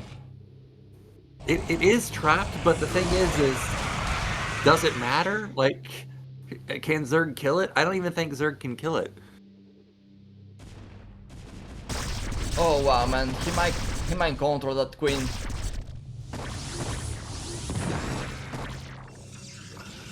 Isn't that like BM? What, mind control a queen? Yeah. How's that BM? Mind control I don't it's know. like the same thing as Broodling. You're killing a unit for free. Yeah, but he could like mind control the fighter maybe. I don't know.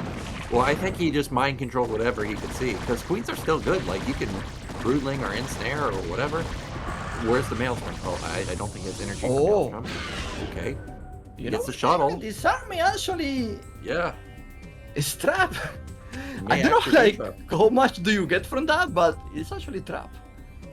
Well, if he wants to fight this army, he needs to go fight it before the Archon has... Wait, Maelstrom. the Whoa. Darkos went crazy because of the play. Yeah.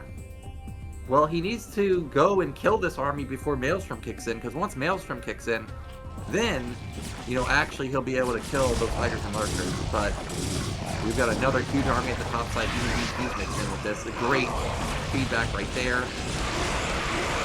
Templars die. Yeah. That's a lot of Hydras.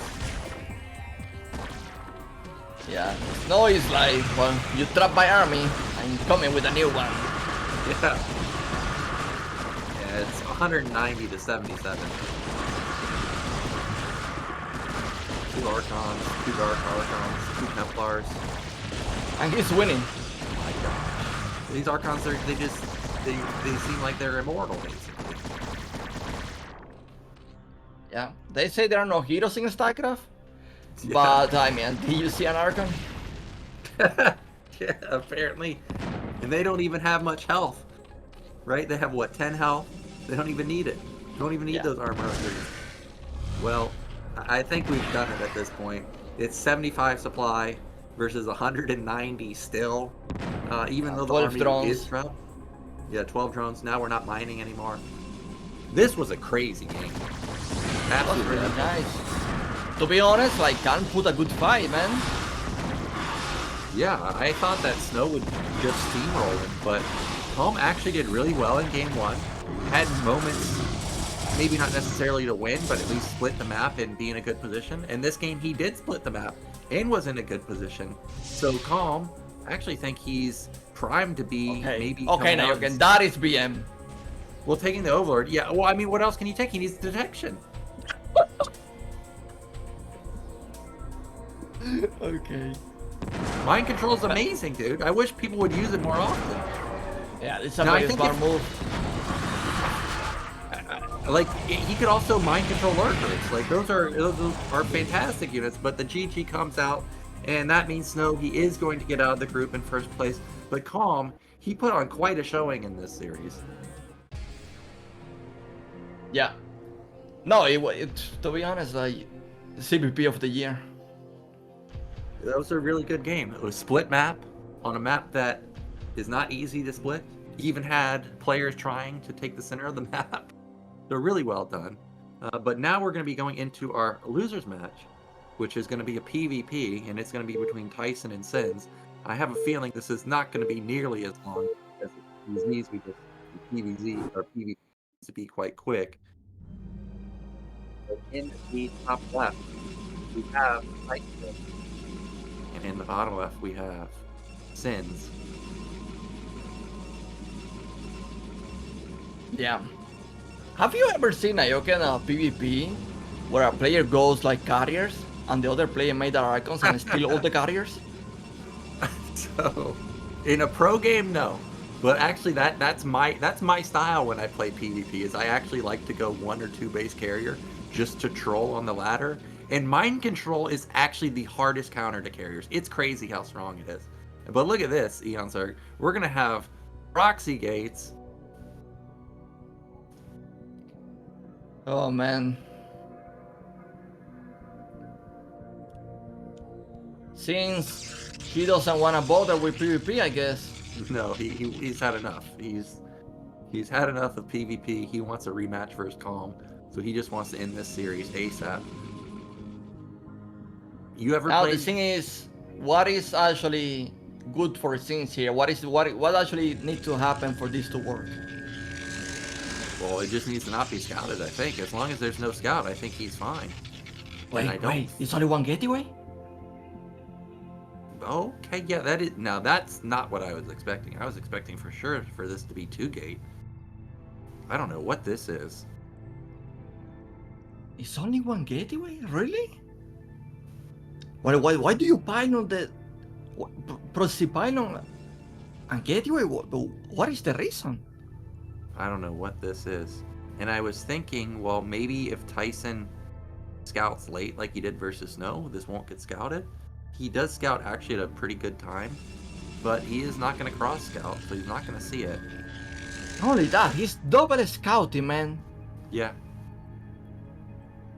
Well, this is weird because the probe is going to see the probe at top right, but then he's also going to see the probe come into his main. Oh my god. Well, if Tyson actually doesn't make a silhouette, that I really doubt he's not making one, because he did in the last game against Snow, when he was playing in the dark. I don't know, this like... What does like one deity we do? Like, is one silhouette against one silhouette? As a non-Protoss player, I could be wrong here, but I already hate this build. I don't see what this accomplishes. He's just going to be down one worker forever. Wait. He's If going he to lock actually in the trapped gun. Dragoon with pylons? You can do that, but this is such a big commitment from Ssinz.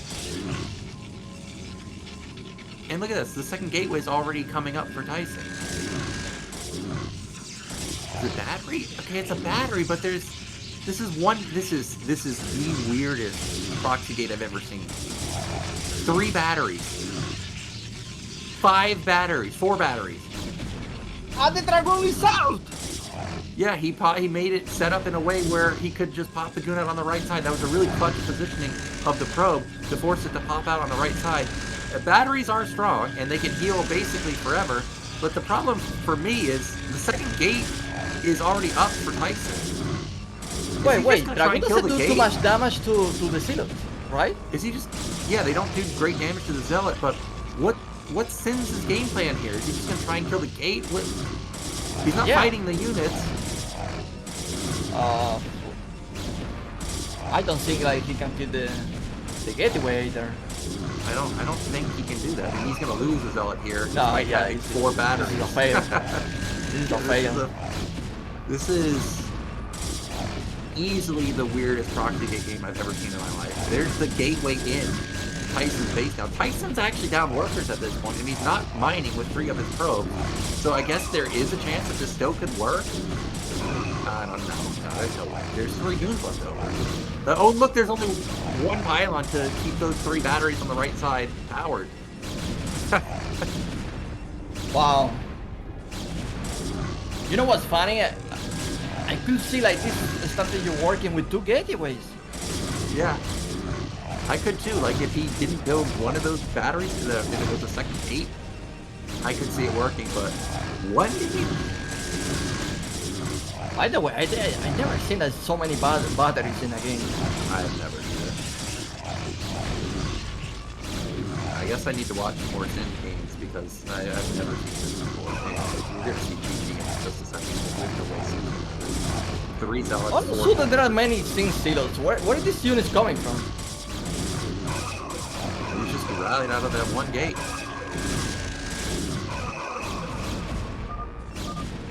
GG. So well done from Tyson. Really good crisis management there to hold a very weird proxy gate build. And he'll be up 1-0 in the series. Wow, man. What a game. What a weird strategy. That was super weird. We both were just thrown off by just the single gate in the middle. Especially the double scout. I thought, well, now that you're double scouting, this guy's 100% just going to build 2 zealots, because what else could it be? It has to be proxy gates. So we are just going to be getting straight into game 2. We've got Ssinz at top left. We've got Tyson in top right. And again, we're on retro.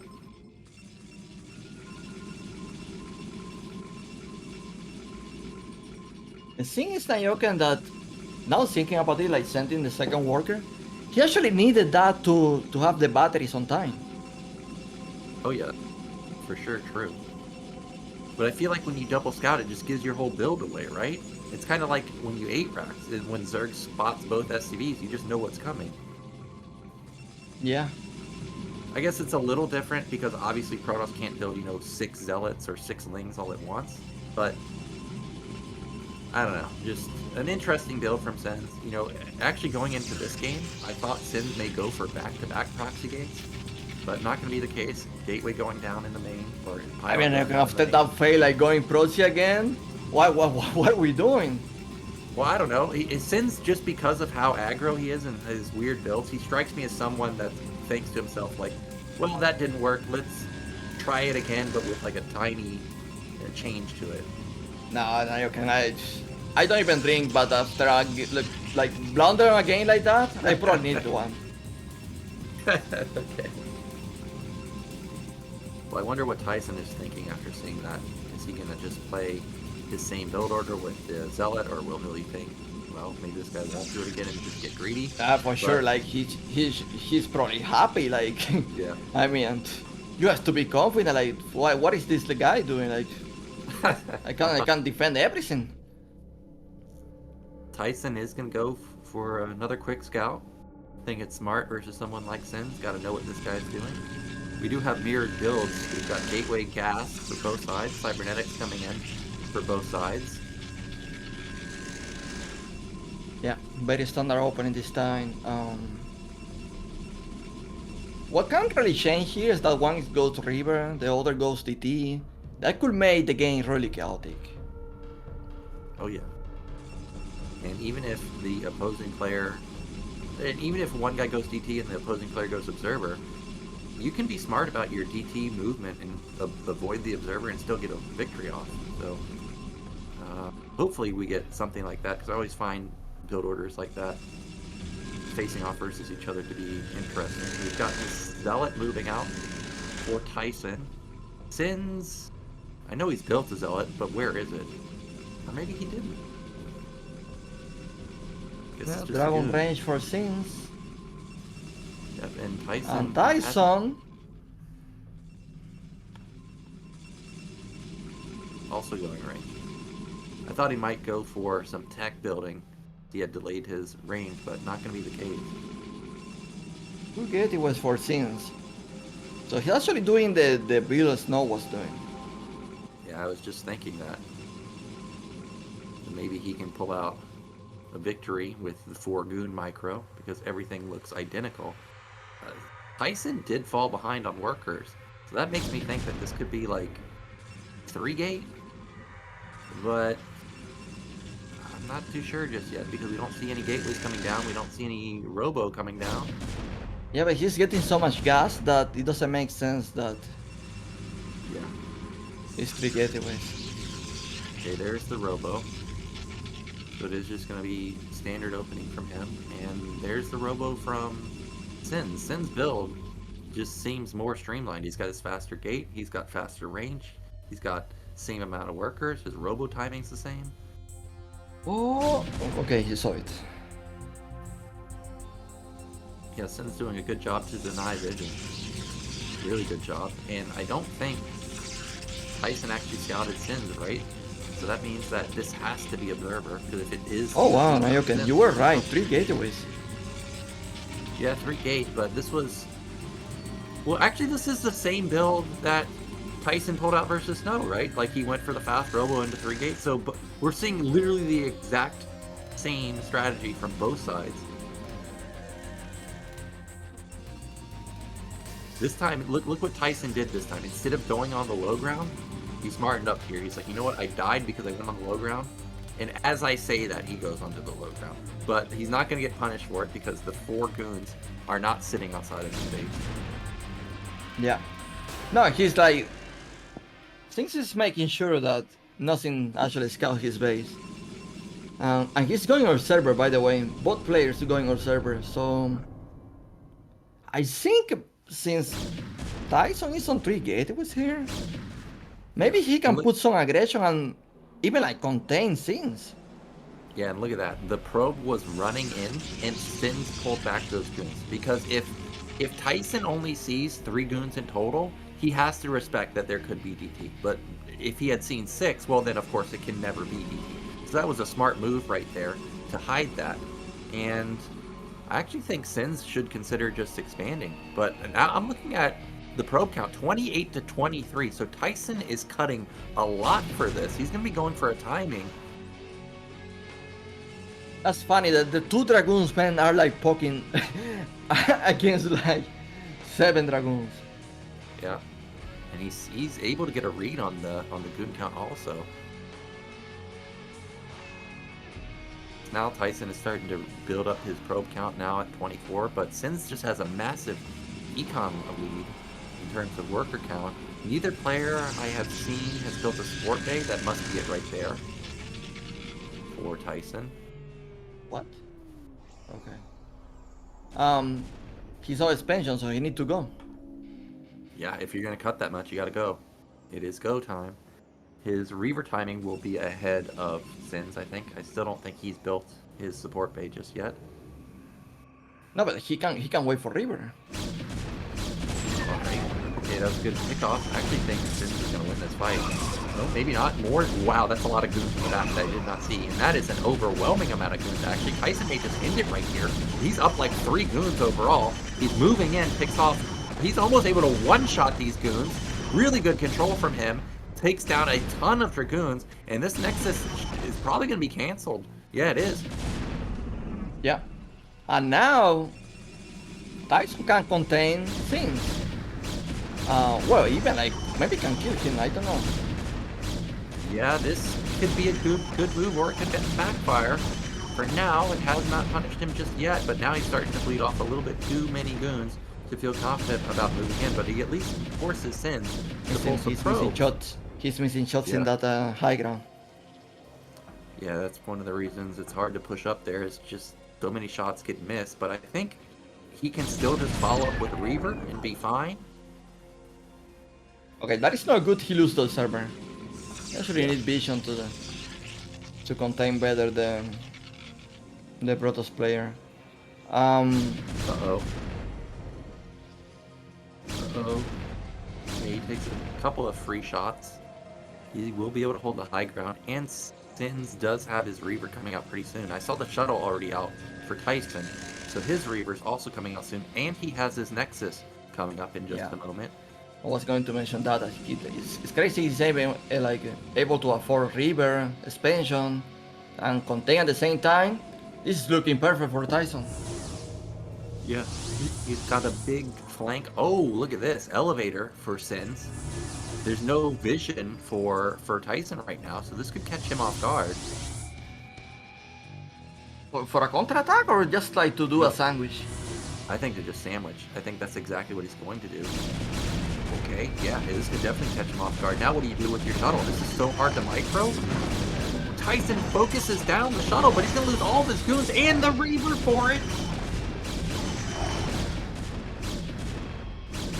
How many gateways there are for Ssinz? 3, right? He may up to 3? Okay. Yeah, 3 versus 3. Both players lost their Reaver. Tyson at least kept his shuttle alive. So man is so aggressive right now. I don't even see he can be aggressive. Yeah, I don't know why he's here. Like, he needs to back off. He needs to get his Reaver. I mean, if he had sat on the high ground here, that's a little different. Buy some time. But now he's on full retreat mode. There's still no Reaver out. Yeah, but already thinking he's Mike. And you're not Mike. You're only Tyson. Yeah, you're just Tyson. Well, once that Reaver comes out, He's going to be packing a big punch here. I don't think Ssinz can now move in anymore, especially now with Pylon in the front to soak up a lot of hits. So I think this game is just going to stabilize, and we're going to go into a mid game. If he runs in here, this is suicide. Ah, I don't know, man. I don't know, like, it's like breaking this position. I don't think he can do it. With only one river, I don't think so.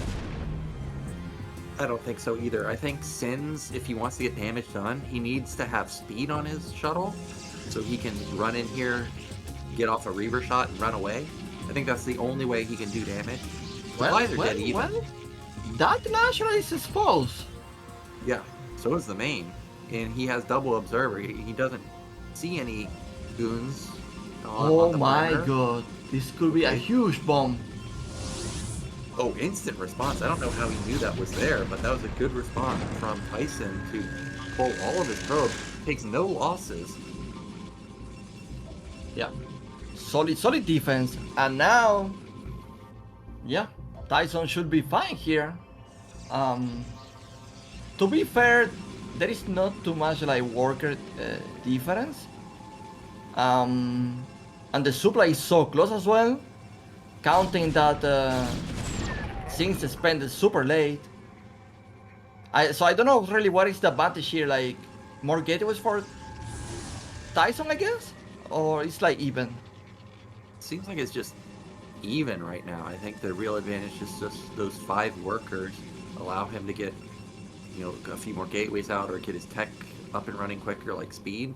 There's the speed on the shuttle, but when I mentioned speed, I was talking about Citadel speed. A probe is going to see the shuttle though. Ooh. Oh. The Yeah, that river was like not working today. yeah. Well, it seems like Tyson realizes he's in an economic advantage. He realizes he can expand away from his opponent for a third base, so he may be putting down a Nexus pretty soon. He's making many rivers, man. Like, he's on 3 rivers already. Yeah, that's a ton of reavers. Hard to micro double shuttle though. Makes sense. He wants to get some damage done with this shuttle, but the vision and the movement from Tyson has been great all game long. But he's gonna miss the shuttle on the right side.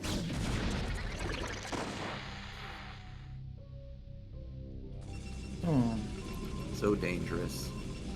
It's going to be hard for him to find damage with this shuttle, unless there is something happening in the map. In that case, maybe if the shuttle fly in, he can do. Oh wow, there is still not speed for Tyson. The speed shuttle, I mean. Yeah, I'm surprised. Oh man, Oh, I thought he was gonna go in there, but he does back off.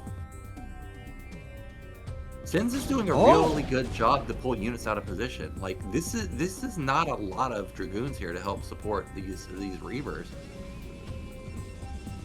Yeah, if Tyson can use Ssinz can use this situation like smartly and trying to do a counter damage with the shuttle, it could be really interesting. But at the same time, the army coming is massive, and he probably feel like he needs everything to defend right now. Yes, Tyson setting up a contain on the left side, a contain on the top side, and at the same time taking a third base. So Ssinz needs to do something about this, but it's hard to get out of contains like this. Oh! Did that hit the rivers? It did. Yeah. Ooh, good control. I think Tyson may be blundering. He's going to try and attack from both sides, but Ssinz's entire army is right here. He's going to be able to jump on top of... Yeah, he lost the shuttle. He's going to be able to jump on top of these reavers, but Tyson's army's coming through the back, actually. These are exposed reavers. Shuttle instantly dies. There goes one reaver. No, but he can attack this. Yeah. He can. It's 2 reavers, how many dragoons? Yeah, no Actually, he can even escape! Oh my god! Yeah, there's no more reavers for Tyson, so he's going to have to just retreat onto the high ground. Ssinz had really clutch defense right there. And I'm surprised all these dragoons go up. Oh man, that's ambitious. But they're reavers, so it's fine. Yeah. Yeah, they hit pretty hard. Look at Tyson's supply though. He's down 20 supply. Yeah, he loses so much army. He loses all the rivers. He loses the shuttle. I don't even know, like, is he like making like Temporal Archive tech or stuff like that? Because he can remake all the rivers he loses. Yeah, I don't think either player even has a Citadel right now. They're just content with building Mass Goon, Mass Reaver. And I did notice at mid-right there was 0 defense. Absolutely none. So if there's a drop right here, he's going to kill every probe. Yeah, but saying that, Tyson's coming with the army. Yep. He realized that the place is exposed.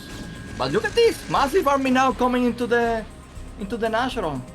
Oh, I actually thought he might have gone for it, but that's a lot of Dragoons and Reavers just sitting there. So good defense from Tyson to save his third base while also defending his natural choke. We do finally see Citadel and Archive actually done for Tyson, so he should be able to build Storm and Speed pretty soon. Shuttle into the probe line. Oh no, he's focused on the Dragoons!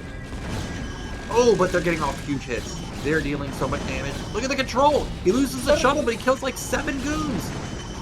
Oh! Oh! Okay. That is ridiculous damage. Yeah, but why are you going up? I think he thought that he had killed enough goons that he could just run in there, but Tyson with the clutch reinforcements and Reavers to help save the day, and supplies just get reset again. We're still even in supply. Oh, now the National is exposed, and Tyson is out of position.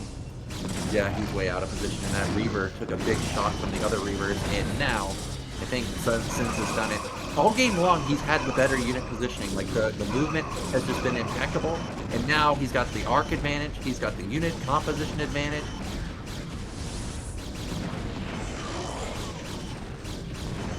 Yeah, this guy. I think things that has done it, man. He's taking this game. Yeah, there's no way you can come down the ramp and just have effective trades here. Oh, DT, and there's no server. Yeah, DT to save the day. But it's too much. He's down 40 supply now. Third base is also going to die.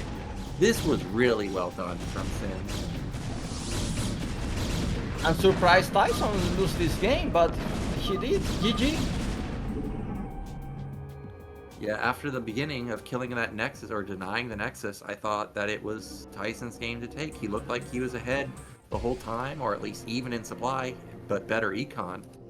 But just the movement was just too good from Ssinz, and he takes game 2. So we've got a tied series, Eonzerg. Yeah, I didn't expect to see a comeback from Ssinz after watching the game 1. The guy actually recovered well. Like, he put a really good game. I mean, he can take this series. If he play like this, he can take this. Oh hell yeah, that was really top-notch play. I definitely think he can win versus Tyson. And so we're getting into game 3. I didn't actually catch what map it is, but it looks like it's Polypoid, and we've got Ssinz in top left. We've got Tyson in bottom, or we've got Ssinz in bottom left, Tyson in top left. Oh, Nyoken, they don't call it Polypoid anymore. I hear they call it Terranpoid. Terran, is that what it's called? Yeah, are you sure? Terrapoid. Just like Zergit Breakers? I mean, everyone's calling that a Terrapoid, so, I mean, no, it's not me. Okay. I mean, you are true. You know, when I looked at, what was it, the BSL statistics, it was like, was it 52% in favor of Terran in Terran versus Protoss? Which I couldn't even believe, because that just doesn't happen. So, you may be right, man. Yeah, but this is a PvP, so map doesn't really matter. It's like when I play CBC that people are like, oh, do you like this map? I'm like, bro, I'm playing a CBC, so honestly, it doesn't really matter too much. Like, we're going to make mute a service and, you know, have a good game, maybe. Or it will end quick, I don't know, so, yeah. Cruiser messaging me saying it's a Termir, so I guess Vermeer's also a good Terran map. But we do have, again, gate gas for Ssinz, gate gas for Tyson. Everything looks very similar to what we've seen in the previous games. Again, I feel playing on ladder this new map, Terrapolis. Terrapolis? Yeah. It's a 3 players map. You don't know that one? Oh. Okay, I know which one it is. Apocalypse. There's no way that's is that really a Terran map? No, I'm just trolling. I was like, there's no way. There's absolutely no way. So we do have an interest. Look at the scout pattern from Tyson. He actually went cross scout. I guess he was worried about it being proxy case. Not going to be the case this time. Yeah, but this time he's playing pretty much the same build, right? Like, Yeah. no one is really doing 2 gateways or anything like that. Yeah, It's interesting to me that these Protoss players, they don't really do like 2 gateways. But on ladder, it's a build do you see very often against Protoss. Yeah, that is true. Like half of your games on ladder PvP or proxy gates are 2 gated on one base. And then, I mean, there's a lot of variation after that. But yeah, it is interesting to see that no 2 gates. Now, Ssinz spent his gas. Yeah, it is for range, okay. Tyson again went for Zealot, just as a precaution. And I think Ssinz, what's that? Okay, that's the second gate. Interesting position, man. I really hope his units are not going to get booked in that space. Oh yeah, that's the worst. When you have like units just bouncing, like just trying to run through your mineral line, and there's like you're being attacked at the same time. You're like, "Where's my stuff?" And you lose because your tank like just doesn't get there. Oh, that makes me want to throw my keyboard. Yeah, don't do that. Take care of your devices. That is not a good example for kids. So that is Robo, I imagine. Again, 340 Robo, and we again have. Well, actually, it's a 2-gate opener from Tyson this time before Robo. Well, remember the winner of this is advancing and the loser is eliminated, so a lot in the line here for Tyson, man, to open 2 gateways. He's going to be aggressive this time, I guess. Yeah, he still hasn't put down his tech building. That must be the Robo now. Oh, that's a pylon, but Robo should be coming pretty soon. He's got a lot of gas. He can afford it. Yeah. I mean, it has to be, right? Like, no way he's doing Citadel or... Maybe one more gateway? Maybe he forgot it? It's starting to get to the point where you think it could have been forgotten. Okay, he's actually going to move out. He's going to catch Ssinz with goons out of position. But Ssinz has reinforcement units, but it's still only 4 goons. Oh wow, that goon bugged out, and Ssinz is going to get in here. And he's going to see the Robo timing. Yeah, she's scouting everything. But you know what? At least Tyson maybe can contain Ssinz here for a bit. He may be able to, but if okay, he's not going to be able to. Goon battle on the low ground. But Ssinz spotting the Robo timing is huge because now he can skip Observer, and he'll have a Reaver so fast, but of course he's still going Observer. Yeah, interesting decision to still go Observer when he saw the Robo timing. Yeah, I think Ssinz may be confused because a 5-minute Robo is like ridiculously late. Maybe he's thinking that this guy hid Citadel and Templar Archive, but I don't know if he can afford that many goons in range at the same time. So, a little bit of a misread in my opinion from Ssinz. Yeah, that can be an insane mind game. Nyoken, like, just put a robot like that and instead you're going to this. Yeah. Well, Tyson, despite not having the greatest engagement and losing his Zealot, he's feeling confident that he can hold any timings, and he's again going to get his Nexus up. Well, to be fair, his army is decent, and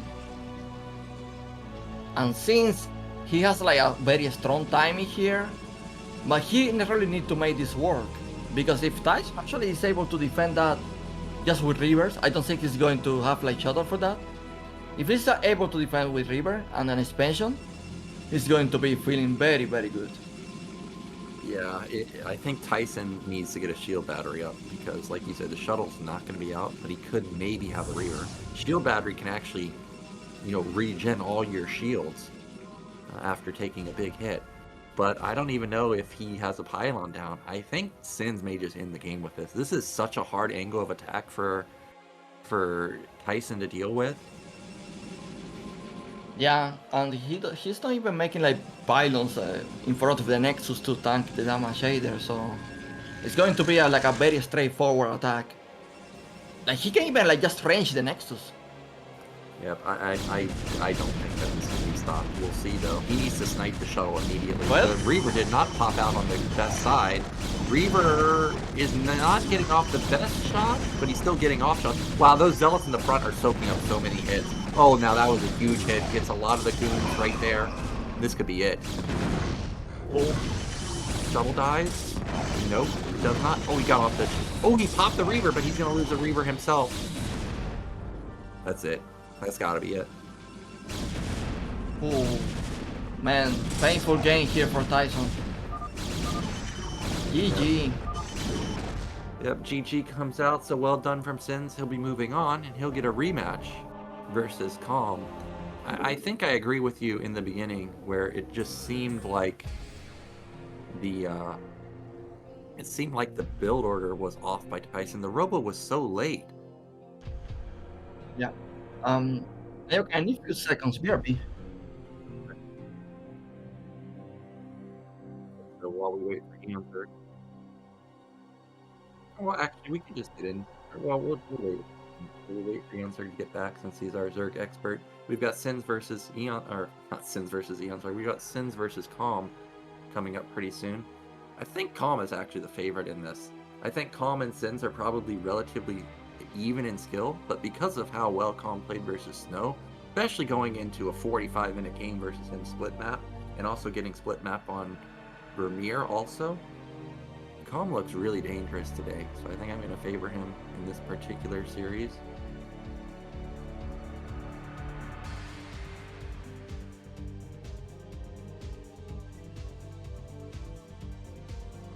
I wonder if Calm will go for a Hydra bust versus Ssinz again, or if he'll try and play Lair.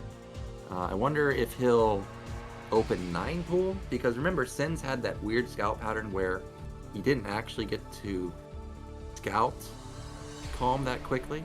And if you can just get a 9 pool unscouted, the game may just end really quickly. So that's also something to consider for Calm going into this series. Yeah, but remember the first game, Singh was so unlucky with the scouting, so I just I feel like if he doesn't have that trouble, he can have like a really good game. Okay, you're a believer in the Ssinz revenge in this series. So in the top left we have our blue Protoss, and it is Ssinz, and meanwhile in the bottom left we've got Calm, and again, map is going to be Vermeer. I mean, we for sure like what is capable of Singh doing in a PvC and how skilled this guy is. So it would be a bit sad to just like have a game like that and just like consider, oh wow, this is Singh, a semi-pro, and he just failed. The truth is that the guy is extremely skilled. He has made it to the ASL, so yeah, I know. I played him so many times. I have seen that the guy is extremely skilled, so I would like him to show good games against Cal, to be honest. Yeah, for sure. I want to see some Reaver play. I always like the 2-base Mass Goon Zealot Reaver timing. I always think that's just such a powerful build, and with him pulling it out in ASL a long time ago versus Effort, I hope we get to see it here. We do see a 9-gate opener from Ssinz, and again, he's going to be going for some pressure play, and this time around, he is definitely not going to mess up the scout, as he's going to intercept that Overlord. So now he need to change his build because he's a scouting a worker, or he's still like doing the hatchery? Yeah, stang, I think. No, I don't know. I think it'll get there in time. I mean, I think the drone will get there in time. Wow, actually, it actually, even though it gets down, I think he got a little bit lucky. And now Ssinz is going to act like he's going for a cannon rush, but we of course know that that's not a cannon rush. I don't think Hahn is believing this because of the scouting time. Yeah, why would you rush a forge this quickly? Okay, he is believing it a little bit. Nope, now he's not.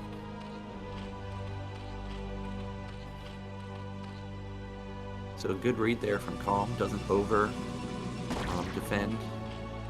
Let's say that was 12 hatchery, so there is potential to do the damage with a Zealot.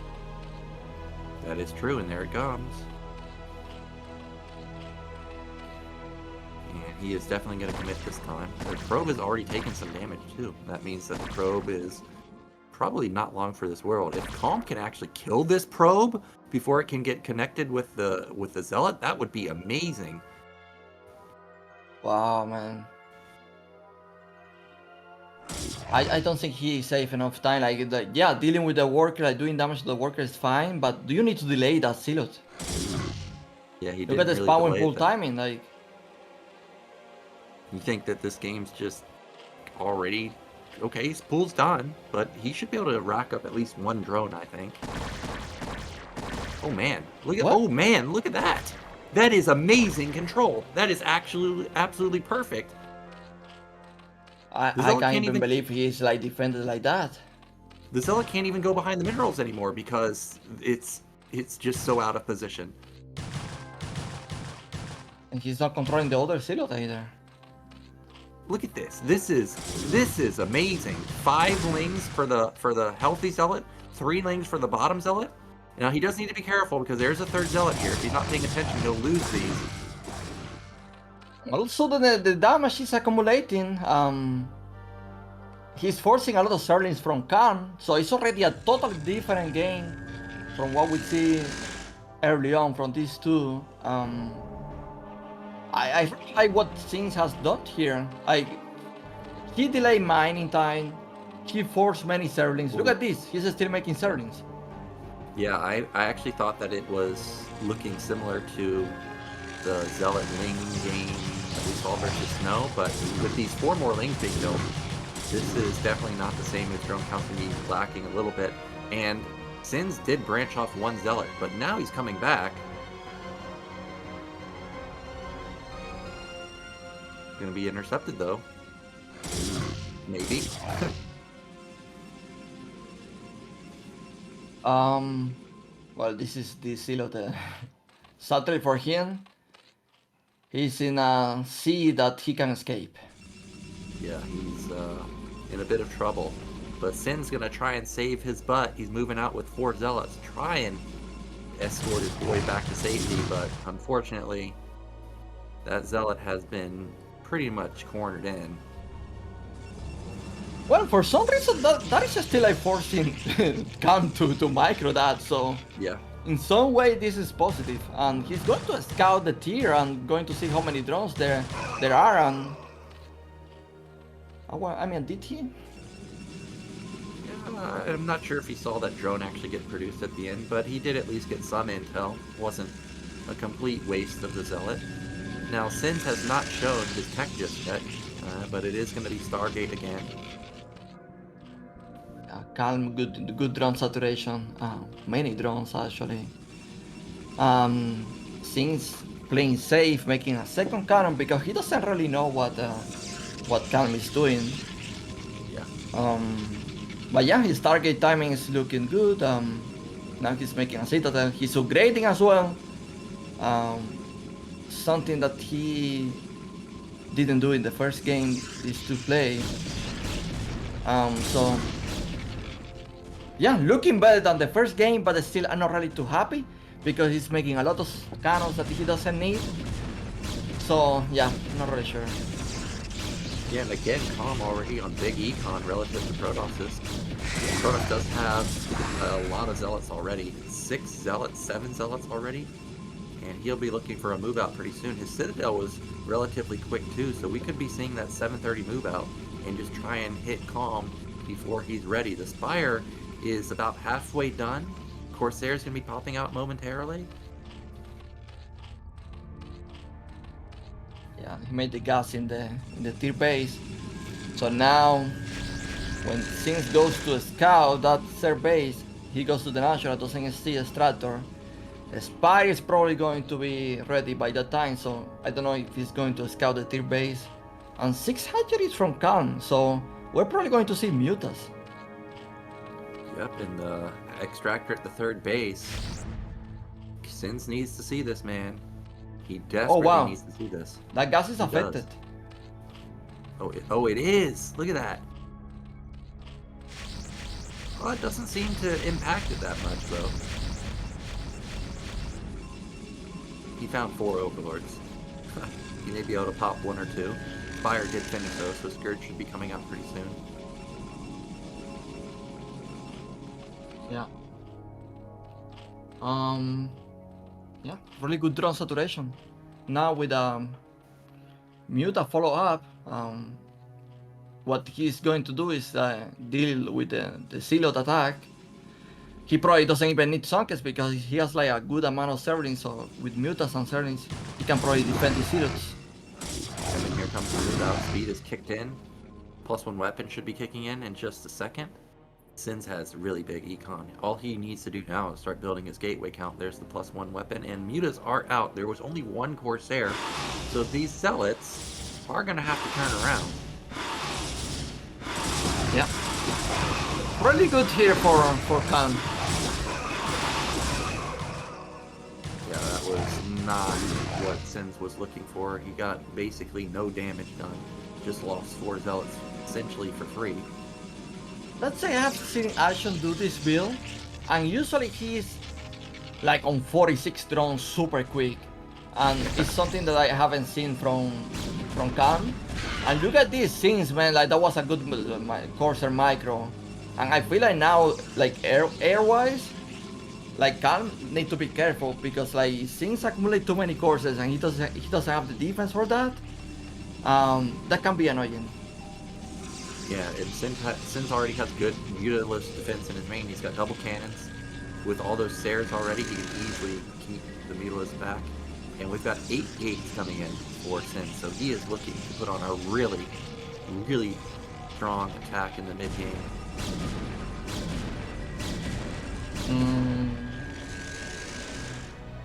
Yeah, Khan is making many Hydras. I ask myself if he's going to play this normal or going to make more mutas and try to snipe the High Templars.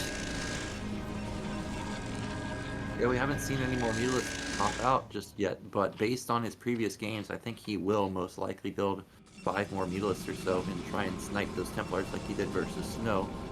For now, I keep looking at his gas, but it just keeps hovering around 600. I'm thinking that he could even take a 4th base at this point. Again, Calm Supply is so high. 95 to 105, that's great for him.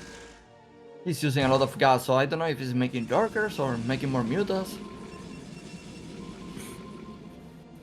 Well, there's going to be the 4th base in just a moment at bottom right.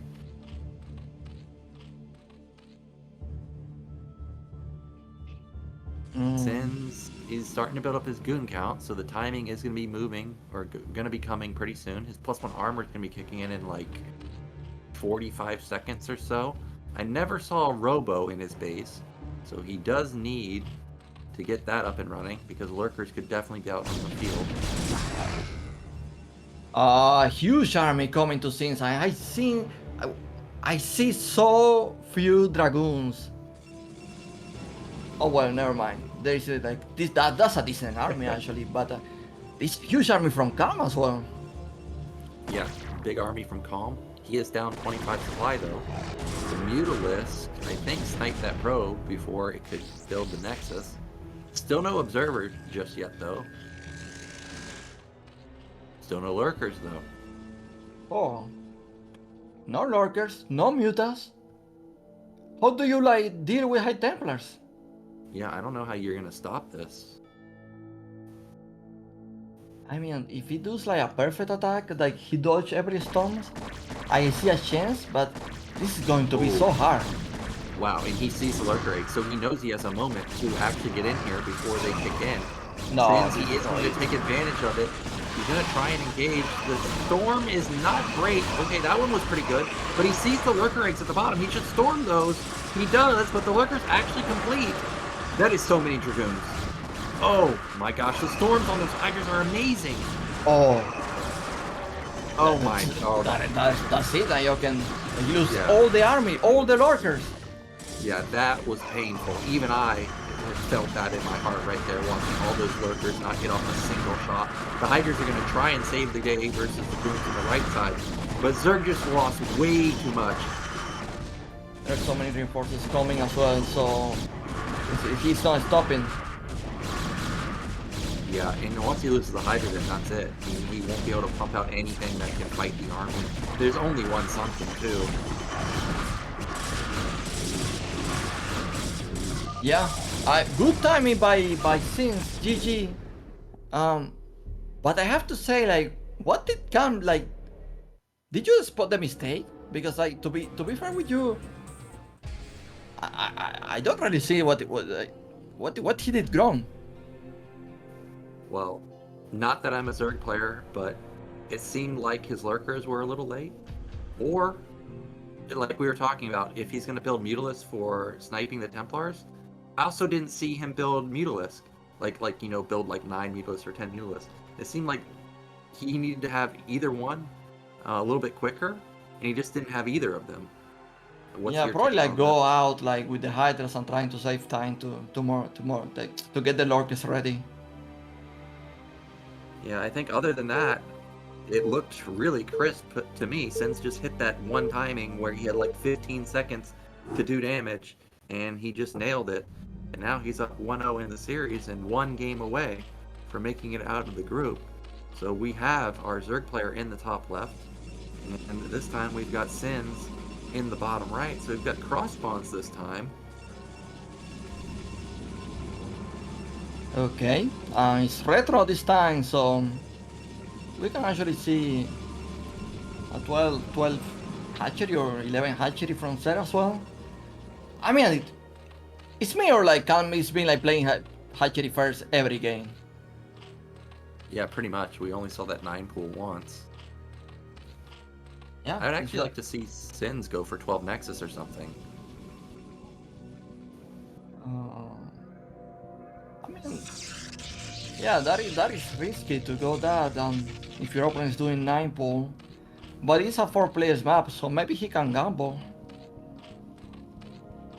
Well, see if he wants to gamble. The probe did come back to the main to mine, but now it's instantly going back to the mineral line or to the natural. I think it's going to be getting one.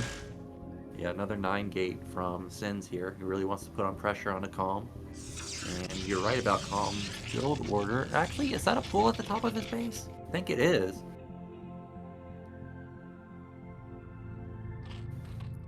Okay, overpool. Yeah, and it's cross spawns, so yeah, I'm not really sure if actually like Ssinz send a silhouette out and can send service to the Protoss base, it can get really chaotic. Maybe Ssinz actually can do so much damage with a counter attack. We will see what happens here. Well, this was a cute scout timing from the probe going to mid-left, spotting the overlord. Now he knows exactly where Zerg is and gets in here and spots that this was an overpool. So he'll respond accordingly.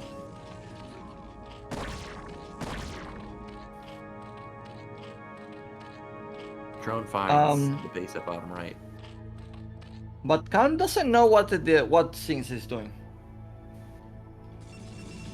Yeah, he just sees one zealot moving out. He doesn't know if it's a 9 or a 10 gate, or how many zealots are going to be produced. Yeah. But yeah, he's selling servings and he made drones as well, so I guess he's confident there is no some silo that would be like being sneaky. He's taking his tier base as well. Taking gas, so all of that is looking very normal to me. And let's see if he can, like, if he does like link run by here, this is going to be problematic for Ssinz. See if that's what he wants to do, because he's not mining gas just yet. He is just taking a third hatch at top middle. Good control with the Zealot and the Probe to get onto the ramp, and that means that the Lings will not be able to run by.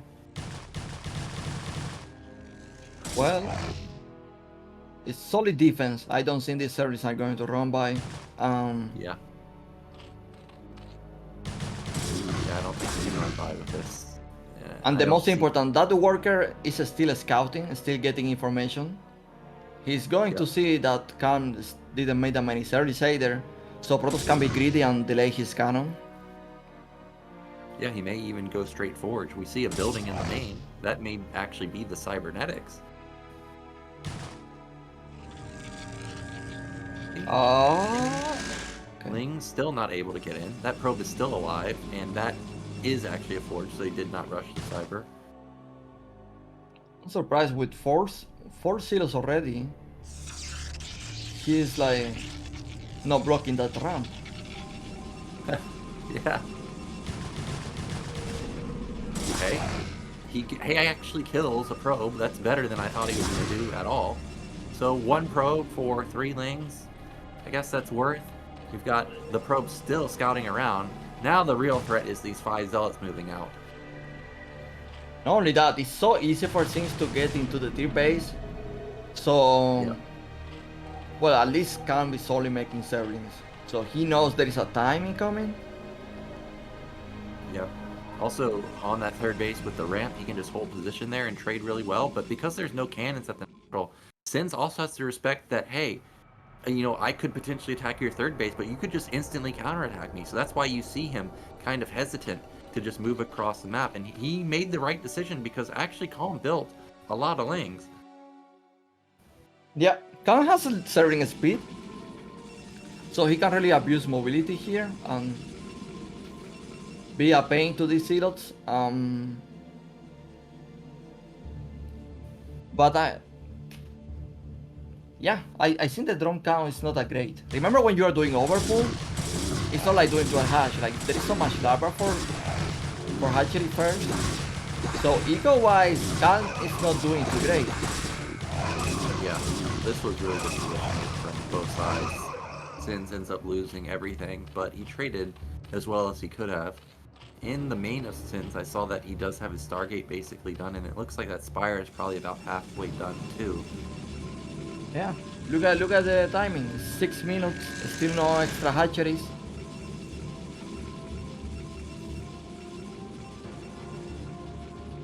Yeah, so Calm needs to start ramping up that hatchery count. There goes the 4th one right now. There's no gas at his nat or the third base, so I guess it still could be Mutas, right? He's got 500 gas. He could build them to try and snipe some probes. Yeah, it's possible, because if you look at the gas count, it's so high. He can afford perfectly 5 mutas and 2 scourge. Yep, so I think that it could actually be the follow-up for Calm right there. Wow, Citadel's already done. Speed should be coming pretty soon. We have the second gate coming up. So Ssinz looking to go for that 8-minute or so timing again, and that he pulled out on Vermeer a moment ago. Yeah, going to kill 1 Overlord as well. Yeah, Khan for sure. His ego is not feeling that great this time. Everything by him is delayed. The hatcheries. Yeah, I think last game he had like his 6th hatch like halfway done by now. So this just tells you how far behind in comparison to the previous game he is. I think he is building a... I don't think that's another hatch at top middle, but I think that's this evolution chamber. Something that Ssinz probably need to maybe not. consider here is that Oh, he went to this base. He didn't scout any gas. Like he didn't have Yeah. a second gas, but he didn't have Hydra Den either. So what are you doing? yeah. He's probably wondering what the heck this build is. So here comes that 8-minute move out. Remember, speed's gonna be kicking in pretty soon. +1 weapon is gonna be Run by, kicking run by, soon. run by. Yeah, Calm's going for that run by. Is there anything in the main though? Oh, there is. So actually, Ssinz just has everything locked up, and Calm, well, I guess Preuss didn't instantly counterattack. I thought Calm might be in trouble if there was an instant counterattack, but instead, these Zealots turned around to try and deal with these Lings. It's crazy he sent 12 Silos to deal with 4 Sterlings. Yeah, I don't know what this reaction was, but it buys Calm a bit of time to get his Sim City set up better. He's also got a 6 hatch coming up now. He went Hydras, so yeah. Hydras, 36 drones. I'm not sure like Temporal Archive timing if it's going to be that good, because like Citadel was like done super quick, right? Yeah. Yeah. So he's probably going to have a storm most likely when Khan tries to do some attack here. Yeah, I'm sure the Templars are banking up energy at the natural right now. And the ramp is so close. Oh, he closed it down. Okay. Yeah, that was a good plug right there. But the army is just really tiny for Calm, and unlike previous games where, you know, he was matching the worker count, he's a little bit behind in the worker count too. So Ssinz again, in my opinion, in a good position right now. Yeah, Ssinz is making more gateways. And now trying to strike the natural. Can he do it? Well, there's no sunken here either. I think he can actually just win here. Oh man, this is going to be a massive supply block. Already knocked down 3 Overlords. Yeah, just retreat, you did well. Kill Overlords. Don't lose the Silos now, because do you need them? Yep, he retreats with basically the majority of the Zealots. There's a random 2 Lings in the base of Ssinz. But again, this is another 8-gate timing. Yeah, but this time with a huge difference. Design to Grace are good. The eco is good. This is extremely dangerous 8-gate with timing. Yeah, he just needs to make sure that he doesn't bleed off these Zealots, but Calm is making sure that he does. Losing these Zealots is a big loss for Ssinz. He needs to try and buy as much time as possible. At least try and get on this ramp so he can sync up with the rest of his army. What does Calm has in the main? Now that he's chasing with the whole army, these Zealots in the top right. Well, I guess the answer is he doesn't have much. Ssinz looks like he's going to try and attack the 3rd base now. Man, Ssinz lost all of those Zealots at top right, but this is a completely exposed base. Remember, there's a lot of Overlords at the natural too. Yeah, doing so much damage. No. A Scourge cycle. That's a dead hatch. Wow, Ssinz, he's even flooding more units across the map. He just has so many Zealots. So in gateway, so can produce 8 Silos at a time. Yeah, and the Scourge are chasing those Corsairs all the way back to the main, but the Corsairs, I don't think any of them... Oh, there's no way. Is he focusing down the lair? If he kills the lair, this game's probably just over. He's attempting to kill the lair, the spire, the drones. He's everywhere. He is everywhere. He is losing a lot for this, though. Like, supplies are pretty close, and once he loses these Zealots, he'll be basically even in supply. Calm has really good econ. He still has 40 workers. Actually, that's true. And now there are workers out, and the eco is not even that bad. And there is no tier base because he didn't really spend behind this. Yeah, was that a good... Well, he killed the hatchery from that expansion. But was that a good trade? It doesn't seem like it. If he can take his 3rd base, then I'll say it was okay. But if Calm counterattacks, well, I don't think he can counterattack and win the game because there's... Wait, why you killed the pylon? Okay. Well, Calm's in a better position than he probably thinks he's in. He lost his Spire. I'm sure he's feeling that pressure. He does need to rebalance his worker count because there's not very many in the main. We actually have Queen's Nest coming in already. Wow, man. I can't believe he can recover from that. I thought for sure like he was doing it. Yeah. But it doesn't mean like Ssinz is out of the game. It's just that for a moment I thought like Khan was like really like he lose, and now it's like, well, maybe he's actually like going to win. Yeah, he's really got his macro rolling. He's got his hatchery count up. He's got his tech. He's hit his upgrades. His +2 should be coming in pretty soon. And Ssinz has no map control now. He lost all his zealots that he has to kind of just be on the back foot at this point. What are the grades for Protoss, man? Like, Khan only has a +1 attack. I think Protoss is 1-1 right now, so they're pretty good. Not amazing.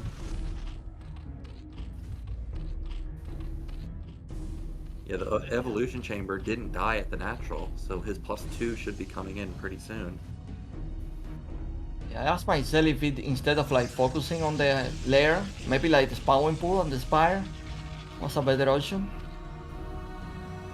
Yeah, could have been. Got the zealot moving in. He's gonna spot the mid-left base. And I don't really think you can attack there. I think actually Ssinz should consider just taking mid-right or another main. Because he can't attack anymore. That just can't happen. But he can expand. Do you think that he can attack the 4 base? I don't think so. There's so many lurkers there. And Hahn can reinforce that position pretty quickly, I think. Right, because like if he actually like denies, you know, the traffic from the main to that 4 expansion. Oh, okay. He can actually kill that base. Yeah, if he cuts off the rally point, yeah, I think he could definitely do that then. I was thinking he would attack from the bottom though.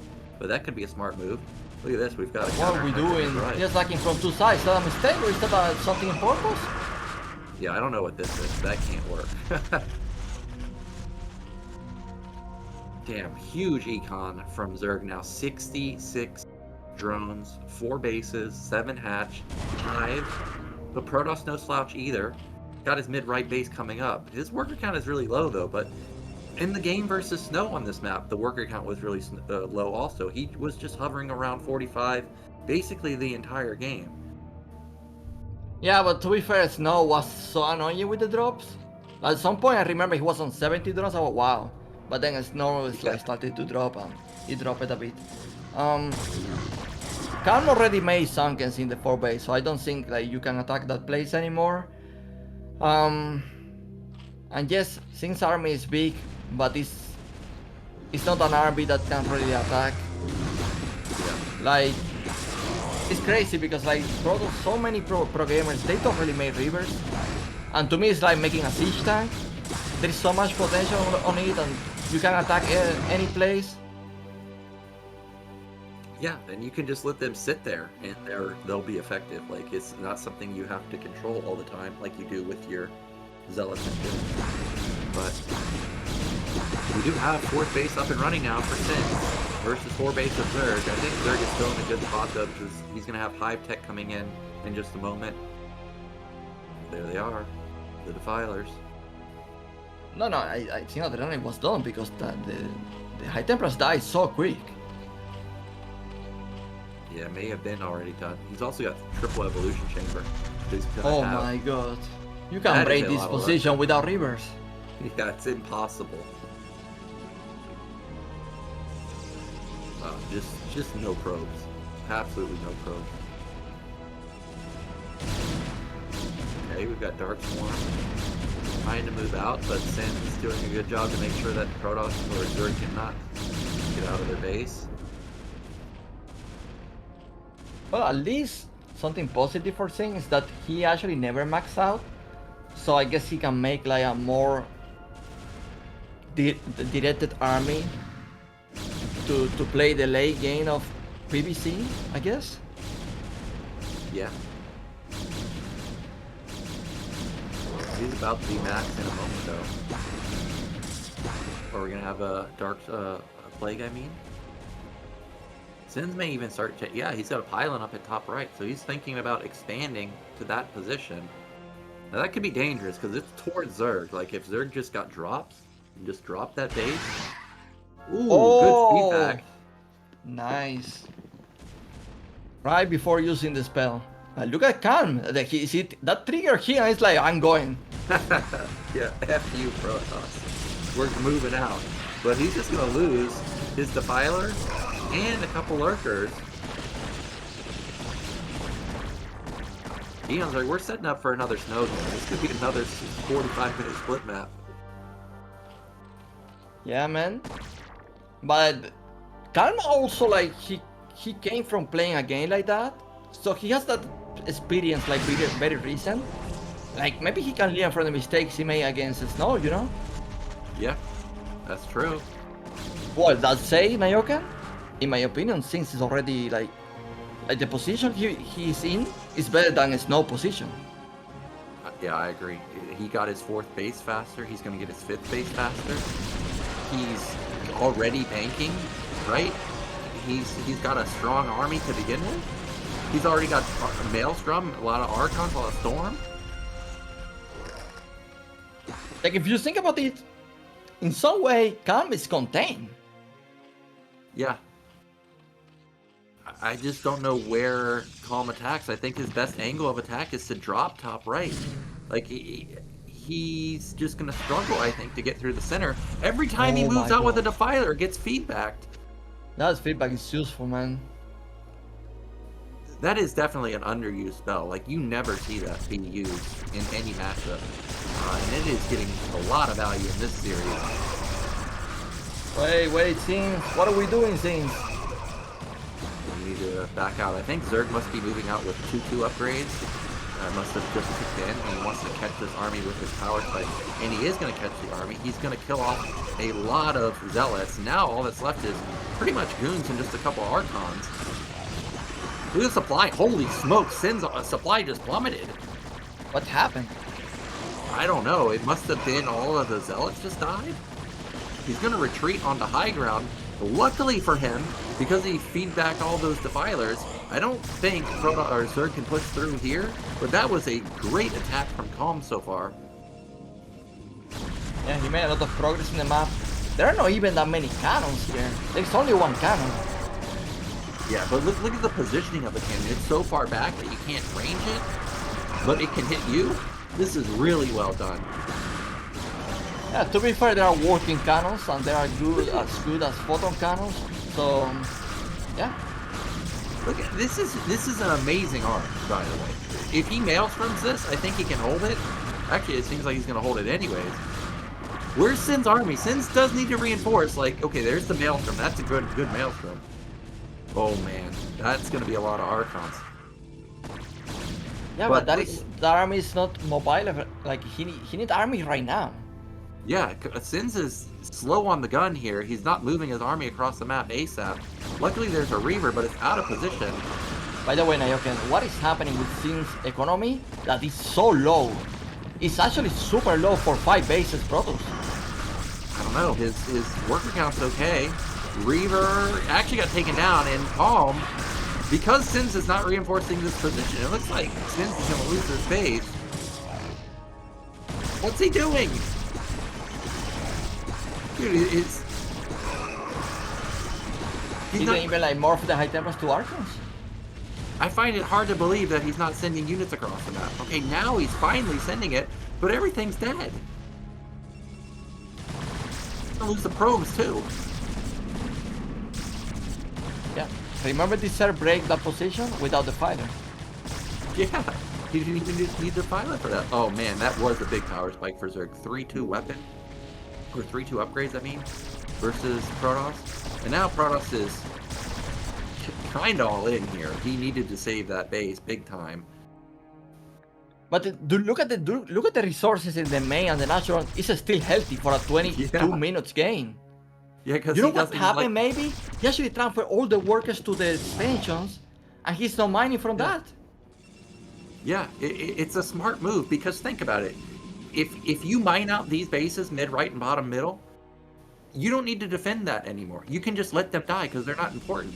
But if you lose your main, you're dead anyway, right? So it's important to mine out those bases ASAP, and then if you have resources in your main and after, you can just mine those later. Now, I've got another big engagement, but this is just going to be easily denied. I think Ssinz is dead. Where does he attack now? Oh he can't my attack god. anywhere. No, he can attack. Like, the play was at least like try to defend that top right. That was the play. And that's how he will like contain Calm. Look at Calm. There is even a hatchery done already. What is this? Like Operation C1? How that happened? Like how that hatchery actually like finished so fast? And he like built it instantly. as soon as top right dies, we've got another big engagement here. This is The almost a servers- pure Zealot army. I don't even think it matters. So many Zealots just have gotten murdered by these What? lurkers. Actually? Well, Protoss may win this fight, but this isn't all of Zerg's army. Okay, well, Storm's good, but you actually need stuff that can fight with it too. Okay, Lurkers in the back. No, don't start the Archons. Okay, okay. I still don't think it's enough for Protoss. Okay, actually, Zalt's moving in. Wait, what? Oh, this choke is so punishing. Oh, another Oh great my storm. god. I thought there was There no is way so that much this- blood in this attack. I can't even. Look at Calm supply now. He went down to 85. I thought there was no way that Calm could lose that fight. He killed so many Zealots with the Lurkers. Yeah, but I think he's defending this, no? Never mind. There I don't are know. more units coming from Protoss, so it's Yeah, a long fight. Nyoken. Yeah, this Archon is still alive too. Like he's soaking up so many sunken hits. The Dark Archon's alive too. I don't know if he has energy for Maelstrom, but if he does, he could save the day. Okay, that's a good storm. Non-stop reinforcements from Ssinz. He can also morph Archons now. Calm! Look, his main natural and third base are all mined out. Indeed. And he's losing this base. He probably lose the workers, all the workers he transfer. Dude, I don't know, What man. the I heck? think.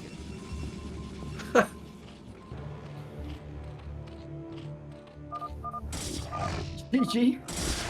I'm speechless. I don't even know what happened.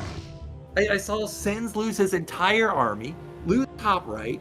You talked about Calm taking top right so fast. He had massive upgrades, he had massive econ, and then just like that, the game's over. What happened? It's crazy to me because he was in. There was a moment he was like sending his army to Calm main, to Calm for expansion, losing the army. I was like, well, I think he's done for real. Like, what do you do now? Well, he actually like rampaged that position, the top right, and he made so much progress that he just break the game. He took it. Yeah, I'm still confused because Zerg's supply was even. I guess that choke point was just so punishing, but it was well done from Sins there. He ends up taking the series, which means he will move on in second place along with Snow. So congratulations to him. And that's going to be it for us today, guys. Thank you so much for watching Group F, and of course, shout out to Eonzerg for helping me cast. We're going to be doing Group G pretty soon.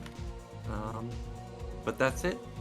Again, thank you so much for watching, and we'll be back in the near future with Group G. See you guys.